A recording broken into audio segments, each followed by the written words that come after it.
दर्जा फारसी आहे. दर्जा फारसी. दर्जा फारसी आहे. दर्जा त्याचा अर्थ डिग्री लेव्हल असं होतं. किंवा मेट्रो सध्या पुण्यात चालू आहे बांधकाम, तर आपण म्हणतो की हा टप्पा पूर्ण झाला आणि एक पल्ला गाठला. त्याच्या टप्पा आणि पल्ला हे फारसी शब्द आहेत. टप्पा फारसी आहे. अजरक्त खाने, राजशीर शिवाजी राजे, दाम दौलत हू, बचानेबू कारकुनानी, हालव इस्तकबाल परगणा पुणा बिदानत के. सर याचा अर्थ काय होतो? म्हणजे कुस्ती, तालीम, जोर. हे पण मराठी नाही आहेत. नाही, हे पण सगळे तिकडचे. तर छत्रपती शिवाजी महाराज, सरकारी भाषा, जनसामान्यांची भाषा आणि फारसी ह्याचा परस्पर संबंध काय? संगीताशी जे निगडीत आहे ते रियाज करतात, बरोबर. रियाजचा अर्थ होतो गणित. रियाजचा अर्थ गणित होतो. गणित होतो. हवा हवा आहे हवा खुशबू लुटा दे गाणं आलं होतं. ते मूळचं फारसी गाणं आहे, इराणी गाणं आहे. बर. हवार हवार या रूम मी आयाद कॉशकी बी आयाद तेमो बहर बी आयाद. नाही, अर्थ वेगळा आहे. ते बोरो बोरो देलम तोरा तोरा ना मी खा दिगे दिगे ना मी खांबा बे ना मे. याचा अर्थ म्हणजे बोरो बोरो दूर जा. अच्छा. दिगे दिगे नेहमी खांबा बी ना म्हणजे मला तुला बघायचं नाही, आता दूर जा. पण आम्हाला तर तेवढंच येतं बोरे बोरे. त्यानंतर आम्ही काहीतरी बोलतो. ते ॲनिमल सिनेमा आला होता, त्याच्यामधलं ते जमाल जमालक जमालू जमाल कुदू ते गाणं खूप हिट झालं. ते 70च्या दशकामध्ये. त्याच्याही आधी इराणमध्ये ज्याला बंदरी संगीत म्हटलं जातं. बंदरी. तर त्या बंदरी संगीतातला तो भाग आहे. आपण आता जर कोणाला विचार की सनमचा अर्थ काय, तर प्रेयसी किंवा प्रियकर असं घेतात. पण सनम हा अरबी शब्द आहे, त्याचा अर्थ होतो दगडाची मूर्ती. दगडाची मूर्ती. हो. म्हणजे मी म्हणतो दगडाची मूर्ती. हा, पत्थर के सनम. परत दगडाची मूर्ती असं डबल FC कॉलेज रोड सारखं झालं. सगळ्यात उत्तम उदाहरण आहे देवगिरी किल्ल्यावरचं, दौलताबादवर मेंढा तोफ. मागे मेंढ्याचं डोकं आहे म्हणून त्याला मेंढा तोफ म्हणतात. पण त्या तोफेचं नाव त्या तोफेवरच लिहिलेलं आहे. ते आहे किल्ला शिकन. केल-ए शिकन म्हणजे केल्ले शिकन किंवा किल्ला शिकन म्हणजे किल्ला तोडणारी. मी तर म्हणतो की मोडी आणि फारसी दोन्ही उत्तम येत असेल तर क्रिकेटमध्ये जसं ऑलराऊंडर म्हणतात, बॅटिंग आणि बॉलिंग दोन्ही करू शकतो, तसं करतात. भारताचे विदेश मंत्री श्री जयशंकर हे इराणला गेले होते आणि त्यावेळी त्यांनी हे जाहीर केलं की भारताची जी क्लासिकल लँग्वेज आहे त्यातली आता फारसीला त्यांनी क्लासिकल लँग्वेजचा दर्जा दिलेला आहे. नीस दर इराण जमीन सामान्य तहसील कमाल ता नियामत सुय हिंदुस्तान हैना रंगीन नशोद. याचा अर्थ असा आहे की इराणमध्ये उच्च शिक्षणाचं काही साधनं नाही आहेत, असं कमाल काही तहसील म्हणजे शिक्षण नाही आहे आता. ता नयामत सुय हिंदुस्तान म्हणजे जोपर्यंत हिंदुस्तानपर्यंत हेना म्हणजे मेहंदी जात नाही तोपर्यंत तिला रंग येत नाही. इराणी लोकांना भारतामध्ये यायचं होतं फारसीसाठी.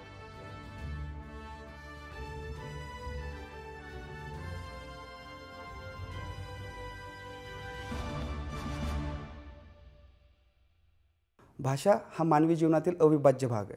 त्यातल्या त्यात इतिहास संशोधन क्षेत्रामध्ये भाषेला तर प्रचंड महत्त्व आहे. तुम्ही किती भाषा शिकता, तुम्हाला किती भाषा येतात आणि त्याच्यामध्ये तुम्हाला कळणारा जो नवनवीन इतिहास आहे त्याच्यामुळे इतिहासाचे अनेक पैलू समोर येतात. पुण्यातील एक असाच धडपड्या अवलिया इंजिनियर की ज्यांनी इमामबाड्यामध्ये लहान मुलांसोबत फारसी भाषा शिकली. त्याच्यानंतर आज सावित्रीबाई फुले पुणे विद्यापीठ, डेक्कन कॉलेज पुणे इथे ते फारसीचे कोर्स घेतात. त्याच्यानंतर मुंबई विद्यापीठामध्ये त्यांनी आता फारसीचा डिप्लोमा सुरू केला आहे. भारतीय संशोधक मंडळामध्ये त्यांनी फारसीचे अनेक कागदपत्र प्रकाशित केलेत आणि फारसीच्या अभ्यासातून मराठ्यांच्या इतिहासाला किंवा महाराष्ट्राच्या इतिहासाला एका वेगळ्या नजरेने लोकांसमोर आणण्याचा ते प्रयत्न करत आहेत. असे पेशाने इंजिनियर पण स्वभावाने आणि आवडीने इतिहास संशोधक असलेले निखिल परांजपे सर आज आपल्यासोबत आहेत आणि त्यांच्या माध्यमातून आज फारसी भाषेचा मराठी भाषेवर असलेला प्रभाव, फारसी भाषेचं बॉलिवूडमध्ये असणारं एक महत्त्व आणि इतिहासामध्ये मराठ्यांच्या इतिहासातलं फारसी भाषेचं महत्त्व याच्याविषयी आज आपण निखिल परांजपे सरांसोबत आज गप्पा मारणार आहेत. सर, तुमचं आजच्या पॉडकास्टमध्ये स्वागत आहे. नमस्कार सर. खरं तर मागील 2-3 वर्षांपासून मी तुम्हाला ओळखतो किंवा मी तुमचा विद्यार्थी आहे आणि आपण दररोज फारसीवर काही ना काही बोलतो, वाचतो किंवा तुम्ही मला काही चित्र पाठवता, फारसी लेख पाठवता आणि त्याच्या माध्यमातून मला फारसी भाषेविषयी आवड निर्माण झाली आणि त्याच्याविषयीची जे काही वेगवेगळे पैलू आहेत ते माझ्या समोर यायला लागले. सर, 2020मध्ये माझे मित्र मालोजीराव जगदाळे यांनी एक संशोधन समोर आणलं. मुळात त्याआधी संशोधन झालेलं होतं पण त्यांनी एका वेगळ्या पद्धतीने समोर आणलं आणि त्यांनी एक आकडेवारी दिली की छत्रपती शिवाजी महाराजांचा जन्म होण्याआधी फारसी भाषेचा प्रभाव हा आपल्या महाराष्ट्रातल्या किंवा मराठ्यांच्या राजकारणामध्ये किंवा सरकारी कागदपत्रांमध्ये 14.4% होता. छत्रपती शिवाजी महाराजांचा राज्याभिषेक झाला, राजव्यवहार कोशाची निर्मिती झाली आणि त्यावेळेस फारसी भाषेला कुठंतरी दुय्यम स्थान देण्यात आलं आणि मराठी भाषेला प्राधान्य दिलं आणि मराठी शब्द हे 67% वापरात येऊ लागले. त्यानंतर थोरल्या शाहू छत्रपतींच्या काळात हा आकडा गेला 93%पर्यंत आणि आजची जी एक आपण आकडेवारी बघतो तर मराठी भाषेमध्ये 2900 शब्द म्हणजे जवळपास 2% फक्त फारसी शब्द आहेत. पण सर 2900 शब्द हा आकडा पण फार मोठा आहे. पण आपण कुठंतरी म्हणतो की छत्रपती शिवाजी महाराजांनी मराठी भाषेच्या पुनरुज्जीवनासाठी खूप मोठा एक प्रयत्न केला आहे. पण सर हा प्रयत्न पण आपल्याला पाहायला मिळतो. त्याचसोबत सर आपल्याला काही संतांचे साहित्य पण पाहायला मिळतात की ज्याच्यामध्येही मराठी भाषेचा वापर झालेला आहे. तसं रे छत्रपती शिवाजी महाराज, सरकारी भाषा, जनसामान्यांची भाषा आणि फारसी ह्याचा परस्पर संबंध काय सर? संबंध असा आहे, हा खूप मोठा विषय आहे. तो अगदी थोडक्यात मी सांगतो की भारतातल्या म्हणजे साधारण 10व्या शतकापासून दिल्ली सल्तनत जी म्हटली जाते तिथपासून महाराष्ट्रापर्यंत ज्या इस्लामिक सत्ता झाल्या त्यांची राजभाषा, सरकारी भाषा ही फारसी होती. ओके. त्यांचं ग्रंथ लिखाण असेल, काव्य असेल, फरमान आणि इतर सनदा असतील त्या सगळ्या फारसी भाषेमध्ये लिहिल्या गेलेल्या होत्या. महाराष्ट्रापुरतं म्हणायचं झालं तर बहमनी राजवट जी होती किंवा बहामनी जसं म्हणतात त्या राजवटीमध्ये फारसी भाषा महाराष्ट्रात सुरू झाली. हो. आणि त्यांचं एक काही फरमान आहे प्रकाशित. मग त्याच्यातून त्या 5 शाह्या कशा तयार झाल्या, कुठे कुठे त्या होत्या हे प्रसिद्ध आहे. त्याच्यानंतर त्यांची राजभाषा फारसी होती. होय. आणि नंतर 15व्या शतकानंतर म्हणजे 15व्या-16व्या शतकामध्ये वरती उत्तरेमध्ये मुघल स्थापित झाले होते. बरोबर. मुघलांची राजभाषा फारसी. बरोबर. मुघलांचे जी सगळी फरमानं जी मिळतात सगळ्यात अव्वल दर्जाचं साधन फरमान समजलं जातं. फरमान आणि अखबार मुघल याच्यामध्ये ते फारसीमध्ये. परंतु एक थोडासा भेद दख्खनी ह्याच्यामध्ये असा दिसतो की दख्खनीमध्ये द्वैभाषिक फरमानं मिळतात. द्वैभाषिक म्हणजे 2 भाषांमध्ये. बर. वर फारसी, हो, कारण त्यांची ती राजभाषा. बरोबर. आणि खाली स्थानिक भाषा. ओके. म्हणजे हाळे कन्नड मधली कन्नड, म्हणजे हाळे कन्नड लिपी किंवा भाषेमधली कन्नड. हो. आणि मराठी भागामध्ये असेल तर मोडी लिपीतलं मराठी. बर. अशी द्वैभाषिक फरमानं आपल्याला मिळतात. बर. आणि भाषेमध्ये 2 प्रकारचे, एक सर्वसामान्यांची जनसामान्यांची भाषा किंवा ज्याला बाजार लँग्वेज म्हटलं जातं किंवा जे सर्वसाधारण लोक सर्वसाधारण आपण ज्याला आपण रयत म्हणतो. ज्याला आपण रयत म्हणतो. बरोबर. रयत. हो, रयत सुद्धा अरबी फारसी शब्द आहे. हो. अच्छा, रयत हा अरबी फारसी शब्द आहे. हो. आणि त्याचा अर्थ काय होतो सर? रयत म्हणजे इंग्रजीमध्ये ज्याला आपण सब्जेक्ट्स म्हणतो. अच्छा. मला तर वाटतं रयत म्हणजे लोक. हां हां हां. त्याचे थोडेसे अर्थछटा कॉन्टेक्स्ट प्रमाणे थोडे बदलतील. ओके. तर ह्या एक असते सरकारी भाषा आणि एक जनसामान्यांची भाषा. तशी जी सरकारी भाषा होती ती फारसी होती. शिवाजी महाराजांची जी मोडीतली पत्र घेतली तर त्याची सुरुवात अजरख्त खाने, राजश्री शिवाजी राजे, दाम दौलत हू, बचानेबू कारकुनानी, हालव इस्तकबाल परगणा पुणा बिदानत के. सर याचा अर्थ काय होतो?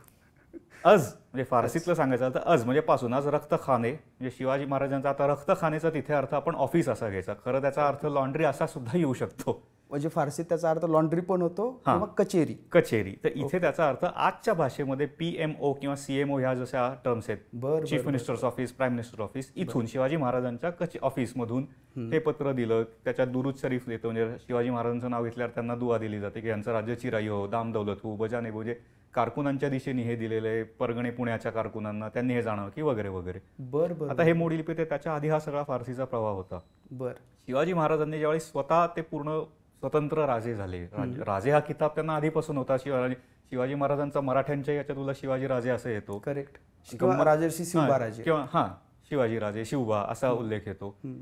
राजा हा किताब औरंगजेबनी सुद्धा शिवाजी महाराजांना दिला होता एका फरमानामध्ये. बरोबर. पण ज्यावेळी ते स्वतंत्र छत्रपती झाले त्यावेळी त्यांची एक वेगळी ओळख निर्माण करणं गरजेचं. त्यांनी स्वतःच्या नावाने एक कालगणना सुरू केली, नाणी पाडली. बरोबर. तसंच आता ही राजभाषा परकी आहे, इराणची आहे. आता आपलं पाहिजे स्वराज्य. मग ही राजभाषा रूढ करण्यासाठी त्यांनी राजव्यवहार कोश लिहिला आणि प्रतिशब्द त्यांनी काढले. म्हणजे किल्ला हा अरबी शब्द आहे, अरबी फारसी, तर त्याला दुर्ग. अशा प्रकारचे त्यांनी काही बदल केले की जेणेकरून ते सरकारी याच्यामध्ये रुजावेत. आणि एकदा सरकारी याच्यामध्ये रुजले, जे ज्याला आजच्या भाषेत इंग्रजीमध्ये लँग्वेज ऑफ बिझनेस म्हणू, जी आज इंग्रजी आहे, तशी ती झाली की हळूहळू ती जनसामान्यांपर्यंत येत जाते. पण ज्यावेळी संत साहित्याचा तो उल्लेख केलास, त्यावेळेचे संत साहित्य जे उपलब्ध आहे त्याच्यामध्ये जर बघितलं तर फारसी शब्द अगदी तुरळक किंवा नाके बरोबर तसे असते. म्हणजे ती जनसामान्यांच्या, तुकाराम महाराजांच्या गाथा. तुकाराम महाराज कोणासाठी लिहितो? ते सर्वसामान्यांसाठी, ते कुठल्या राजासाठी. राजदरबार, राजकवी नव्हते ते. करेक्ट. हा एक फरक आहे, सामान्य माणसांना कळतं. त्यामुळे आपण असं म्हणू शकतो की त्या भाषेची झलक आपल्याला तुकाराम महाराजांच्या काव्यामध्ये कळते. ती सामान्यांची भाषा होती. बरोबर. म्हणजे आपण एक उदाहरण जर बघितलं की तुकाराम महाराजांची भाषा ही जनसामान्यांची भाषा, त्यांना समजावी म्हणून त्यांनी गाथा त्या भाषेत लिहिली. बरोबर.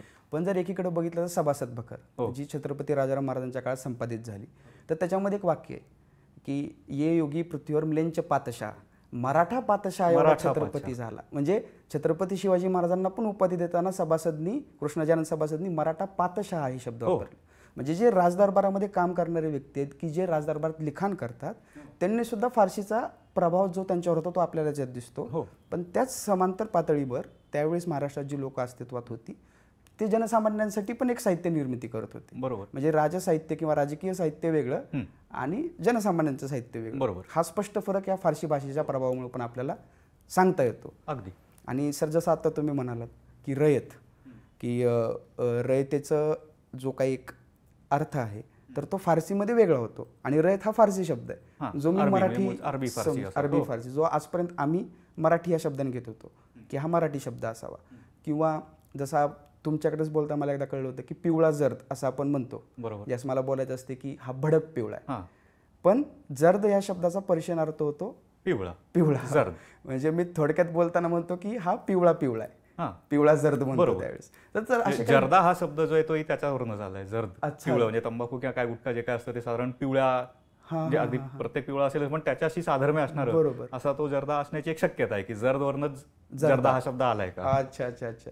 मग सर असे काही गमतीशीर शब्द आहेत का फारसीचे जे मराठीमध्ये रोज आपण दैनंदिन जीवनात वापरतो पण ते मुळात फारसी आहेत आणि असे कधी कधी ते जोडून पण शब्द आहेत मराठी आणि फारसी? चीज वस्तू असा एक शब्द आपण वापरतो. किंवा दाद देणे. देणे म्हणजे दाद म्हणजे ह्या शब्दाचा अर्थ दोन होतो. एक तर त्याने किंवा तिनं दिलं, ही गेव शी गेव असा अर्थ येतो. दादचा दुसरा एक अर्थ येतो न्याय मागणे, मी कुणाकडे आता दाद मागू. अरे, इराण मधल्या कोर्ट्सना दादगाह असं म्हणतात, जिथे न्यायाची जागा. अच्छा, कोर्ट्सना दादगाह, न्याय मागण्याची जागा. हा, न्यायाची जागा. आता आपण दाद दिली आपण असं म्हणतो, म्हणजे दिलं असंच होतं. किंवा आपण म्हणजे पुण्याचा स्थानिक संदर्भ घेतला तर बरेच जण अजूनही FC कॉलेज रोड असं म्हणतात. म्हणजे सी आणि कॉलेज परत तसं झालं. हा, तसे असे म्हणजे आपण मगाशी राजभाषा म्हटलं, ती शिवाजी महाराजांनी त्यात बदल केले.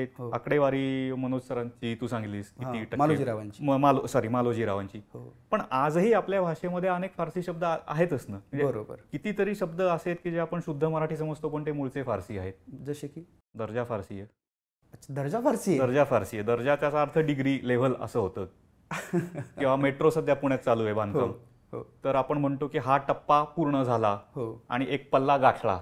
हा, त्याच्या टप्पा आणि पल्ला हे फारसी शब्द आहेत. टप्पा फारसी आहे. टप्पा फारसी आहे. टप्पाचा मूळ अर्थ जो आहे, मूळ पर्शियन शब्द जो आहे तो तप्पे, तप्पे. त्याचा देसी फारसी उच्चार जो होतो तो तप्पा. तप्पा त्याचा अर्थ टेकडी, म्हणजे तप्पा आहे पर्वती, पर्वती टेकडी असं. म्हणजे एक टप्पा गाठला म्हणजे आपण त्या उंचीला गेलो, ती लेव्हल गाठली कसं म्हणतो आपण आजच्या भाषेमध्ये, म्हणजे तिथे पोहोचलो. आणि पेल्ले किंवा देशी उच्चार, त्याचा भारतीय जी फारसी पद्धती त्याला मी देसी फारसी असं म्हणतो. देसी फारसी असं मी म्हणतो. तर त्याच्यामध्ये पेल्लेचा उच्चार पल्ला किंवा पिल्ला असं पण होऊ शकतो. त्याचा अर्थ स्टेअरकेस म्हणजे जिना, आणि पायरी म्हणजे गॉम. म्हणजे पल्ला गाठला म्हणजे आपण कसं म्हणतो, आता मी ह्या मजल्यावर आलो, दुसऱ्या मजल्यावर 5व्या मजल्यावर आलो, म्हणजे पल्ला गाठला. असे कितीतरी शब्द आहे. चेहरा फारसी शब्द आहे. चेहरा फारसी, चेहरा हा फारसी शब्द आहे. छत्री, छत्र असा संस्कृतमध्ये पण येतो फारसी. म्हणजे पर्शियन आणि संस्कृत त्यांना इंग्रजीमध्ये सिस्टर लँग्वेजेस म्हटलं जातं. Indo Aryan group. हा, त्यामुळे अनेक शब्द असे आहेत की जे किंवा अवेस्ता जी जुनी भाषा आहे, म्हणजे माझा अवेस्ताचा अजिबात अभ्यास नाही, पण त्याच्यात सुद्धा पुत्र असे शब्द आहेत. किंवा सायरस म्हणजे पुरुष म्हणजे बुजुर्ग, त्याचा जो शिलालेख आहे, मी, माझे वडील वगैरे, आम्ही काय काय जिंकलं असं म्हणतो, त्याच्यामध्ये तो मनपिता म्हणजे माझे वडील असं म्हणताना तो मनपिता असं म्हणतो. आणि इसवी सन देशात आहे, हा इराणमध्ये, इसवी सन पूर्व, माझ्या आता लक्षात नाही, 300-400 वर्ष तरी असेल. मी म्हणजे अशोकाच्या त्याच्या आधी असेल मला, आधी थोडासा.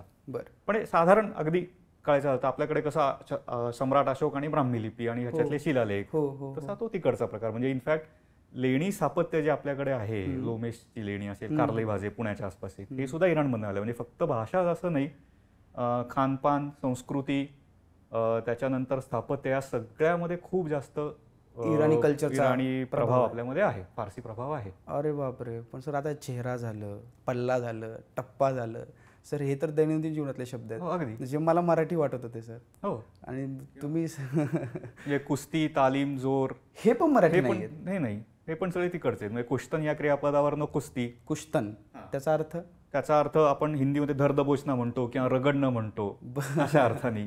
मालिश, मॉलिश, हा मॉलिश मॉलिश मॉलिदन या क्रियापद मॉलिश म्हणजे रगडणं अशा अर्थाने. मसाज हा त्याचा एक भाग झाला. तालीमचा खरा अर्थ माहिती आहे का? नाही. तालीमचा खरा अर्थ इल्म या रूटवरनं येतो. त्याचा अर्थ एक होतो शिक्षण. शिक्षण शिक्षण शिक्षण गांधीजींनी नवीन जी पद्धती आणली होती त्याला नई तालीम असं म्हटलं होतं. जर इतिहासात मॉडर्न पिरियड मधला इतिहास आपण वाचलं तर गांधीजींनी नई तालीम नावाचा एक प्रकार सुरू केला होता. नई तालीम म्हणजे शिक्षण. बरोबर. आणि किंवा जो शास्त्रीय संगीत किंवा संगीताशी जे निगडीत आहे ते रियाज करतात. रियाज, बरोबर. रियाजचा अर्थ होतो गणित. रियाजचा अर्थ गणित होतो. गणित होतो. कुठल्या अर्थ म्हणजे दाद देणे म्हणजे आपण एखाद्याची तारीफ करतो, एखाद्याला आपण नवाजतो असं म्हणतो, तर ते दाद देणं म्हणजे देणे देणे देणं. हा देणं देणं. संगीताचा मी रियाज करतो म्हणजे मी संगीताची गणित सोडवतो असं होतो. तर इंटरेस्टिंग आहे. म्हणजे या अर्थाने कधी या शब्दांकडे कधी बघितलं नव्हतं. कारण बरोबर दैनंदिन जीवनातले वापरातले शब्द आहेत सर हे, आणि सर्रासपणे वाटते की हे मराठीच आहेत. अगदी. मग सर हा मराठी भाषेवर तर प्रभाव आहेच, पण इतर भाषांचा जर आपण विचार केला जसा की हिंदी, फारसी हिंदीचा फार जवळचा प्रभाव आहे. आणि आत्ताच सर मी ती सलीम जावेद यांची एक डॉक्युमेंटरी बघितली काही दिवसांपूर्वी, द अँग्री यंग मॅन. तर त्याच्यामध्ये त्यांनी जंजीरची जी स्क्रिप्ट लिहिली होती तर ती लिहिताना ते उर्दूमध्ये लिहित होते. आता फारसी आणि उर्दूमध्ये प्रचंड फरक आहे. म्हणजे हे तर मला माहिती आहे बऱ्यापैकी, कारण फारसी आणि उर्दू मुळाक्षरांमध्ये फरक आहे. पण सर मग बॉलिवूडमध्ये पण फारसीचा प्रभाव असण्याची शक्यता आहे किंवा असे काही शब्द आहेत किंवा असं काही तुम्ही काही सांगू शकता? इंटरेस्ट प्रचंड आहे. म्हणजे आपण जंजीर म्हणतो, ऍक्च्युली जंजीर असा तो शब्द आहे. जमिनीतला जंजीर. जंजीर म्हणजे साखळी. साखळी, करेक्ट. आणि ज्याला बॉलिवूड म्हटलं जातं किंवा आपण फिल्म इंडस्ट्री, म्हणजे काहींचं असं म्हणणं की बॉलिवूड हा डेरोगेटरी शब्द आहे. जे काय असेल, हिंदी फिल्म इंडस्ट्री जी आहे मुंबईची त्याच्यामध्ये अनेक इराणी कलाकार होते, आहेत. फारसी कल्चर आहे. इव्हन म्हणजे ज्याला 80s डिकेड्समध्ये हवा हवा आहे हवा गाणं, खुशबू लुटा दे गाणं आलं होतं, ते मूळचं फारसी गाणं आहे, इराणी गाणं आहे. बर. हवार हवार या रूम मी याद कॉशकी बी याद सेमो बहार बी याद. त्याचा अर्थ हाच होतो जो नाही, अर्थ वेगळा आहे. अर्थ वेगळा आहे. फक्त त्यांनी हवा हवा घेतलं, ती चाल तशी घेतली, साधारण शब्द तसे घेतले. किंवा मला वाटतं 2015 साली अभिषेक बच्चन, रितेश देशमुख त्यांचा सिनेमा आला होता ब्लफ मास्टर. त्याच्यात एक गाणं आहे बुरे बुरे हम हम हम शैतान. त्याच्यामध्ये काही शब्द आहेत जे आपल्याला कळत नाहीत, ते हिंदी नाही आहेत, ते फारसी आहेत. अच्छा, ते फारसी आहेत. ते फारसी आहेत. हे बुरे बुरे हम शैतान आणि जे फारसी आहे ते बोरो बोरो देलम तोरा तोरा ना मी खा दिगे दिगे ना मी खा बाबे ना मैं. याचा अर्थ म्हणजे बोरो बोरो दूर जा. अच्छा. दिगे दिगे ना मी खा बाबे ना, मला तुला बघायचं नाही, आता दूर जा. पण आम्हाला तर तेवढंच येतं बोरे बोरे, आम्ही काहीतरी बोलतो ते रुझी बुद अशको तो बुदाम माजदस्ते तो खाली रॉज बुदाम अम्मा तोबा शैतुनी कार्दी नाजनिके मान नाही होतो. म्हणजे एक काळ असा होता ज्यावेळी मी तुला माझी काय प्रेयसी म्हणून मी ऍक्सेप्ट केलं होतं, तुझा हात ऍक्सेप्ट केला होता, पण तू नंतर शैतानी केलीस, आता तू दूर जा, मला तुला बघायचं नाही, असे ते अर्थ आहे त्याचे. आणि त्याचं हिंदीमध्ये काय केलं, बुरे बुरे बुरे हम शैतान, जरा जरा पूर्ण म्हणजे अपोजिट अर्थ आहे दोन्ही यांचे. अच्छा. किंवा आता रिसेंटली ॲनिमल सिनेमा आला होता, त्याच्यामधलं ते जमाल जमालक जमालू जमाल कुदू ते गाणं खूप हिट झालं. ते 70च्या दशकामध्ये. त्याच्याही आधी इराणमध्ये ज्याला बंदरी संगीत म्हटलं जातं, बंदरी.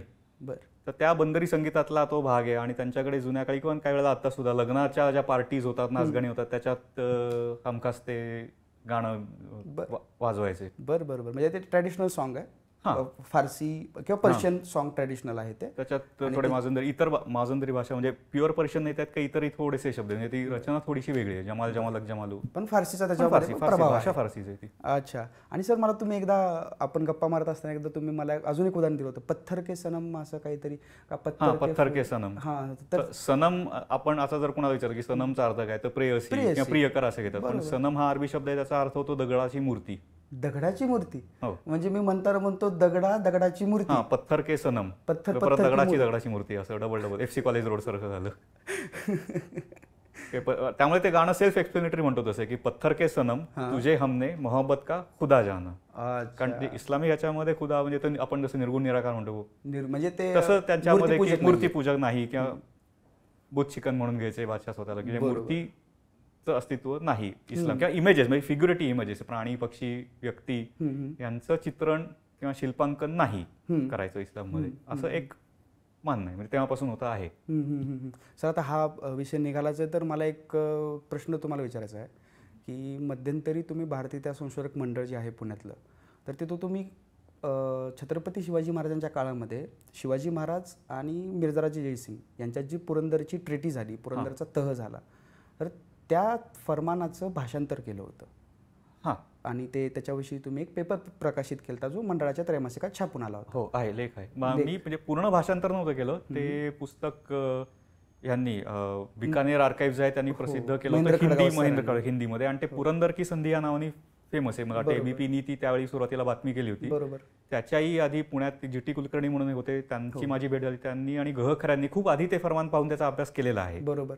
त्या एबीपी माझ्या त्या मला 2012-13च्या त्या बातमीने प्रसिद्ध झालं ते फरमान. राहुल कुलकर्णी सरांनी. बरोबर, अगदी बरोबर. तर ते माझ्या मते आणि इतरही अभ्यासकांच्या मते त्या फरमानाला पुरंदर की संधी म्हणणं योग्य नाही. त्याच्यात अगदी 2-3 ओळीचाच फक्त रेफरन्स आहे पुरंदरच्या, बाकी सगळं फरमान ते विजापूरची पुढची मोहीम आता हाती घ्यायची आहे तर त्याची जुळवाजुळव करणं, तोफा इकडून तिकडे आणणं, लोकांची जमवाजमव, ह्या सगळ्याबद्दलचं ते फरमान आहे. अच्छा, म्हणजे तो जो काही एक दस्तावेज आहे फार मोठा, अत्यंत महत्वाचा आणि खूप चांगला दस्तावेज. सर त्याचं महत्व आम्हाला सगळ्यांना माहिती आहे की छत्रपती शिवाजी महाराजांनी 23 किल्ले बरोबर आणि माझ्यामध्ये 2.5 लक्ष होणांचा मुलूक प्रदेश हा औरंगजेबाला दिला होता. बरोबर. आणि तो एक खूप मोठा सेटबॅक बसला होता आपल्या स्वराज्याला, ते तर माहिती आहे. पण त्यात अजून काही इंटरेस्टिंग गोष्टी आहेत. मला एक त्या ओझर त्या ठिकाणी एक उल्लेख वाचायला मिळाला होता की एका खलिफाचाही त्याच्यामध्ये उल्लेख आहे त्या फरमानामध्ये. तो खलिफाचा उल्लेख असं नाहीये, एक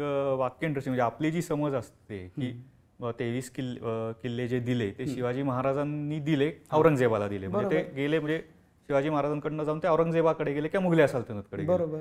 पण त्या फारसी फरमानात साधारण असं वाक्य आहे की 20 तो से केले सिवा वे तसरुफे दौलत काहिरा अबुर्दे किंवा अमदन, म्हणजे तिथे दौलत काहिरा असा शब्द आहे. दौलत म्हणजे तिथे त्याचा अर्थ सरकार, म्हणजे खजिना असा नाही, दौलतचा अर्थ गव्हर्नमेंट असा पण येतो, सरकार. बरं. आणि काहिरा म्हणजे आजचं कैरो, इजिप्तमध्ये. आता इजिप्त मधलं कैरो, त्या कैरोचा प्रमुख एक खलिफा, त्याचा आणि हे पुरंदर तह आणि शिवाजी महाराज आणि हा पुरंदर किल्ला ह्याचा काय संबंध? काहीच संबंध नाही. तर त्यावेळची जी धारणा अशी होती, अमीरुल मोमिनीन असं म्हणायचे ते, अमीरुल मोमिनीन म्हणजे खलिफाला. तो हा सगळे जे मुस्लिम आहे, मुसलमान आहेत, त्या सगळ्यांचा सत्ता प्रमुख. हा. अच्छा, अमीर उल मोमिनीन म्हणजे सर्व मुसलमानांचा, मोमिनांचा अमीर असं अमीर. आणि त्याला खलिफा म्हणायचे किंवा अमीरुल मोमिनीन. कारण अमीरुल मोमिनीन काही यांना टायटल यायचं, काहींना नसायचं, म्हणजे हा खूप मोठा वेगळा विषय झाला. तर त्यांची धारणा अशी की ह्या सगळ्या मुस्लिम ज्या स्टेट्स आहेत, इस्लामिक आजच्या भाषेत ज्याला आपण स्टेट म्हणतो, राजसत्ता, या सगळ्याचा प्रमुख तो खलिफा. म्हणजे औरंगजेब असं म्हणेल की हे माझं राज्य नाहीये, हे खलिफाचं राज्य आहे, मी त्या खलिफाच्या वतीने हे राज्य करतोय. ओके. अशी ही ती त्यांची इस्लामिक राज्याची धारणा होती त्या काळची.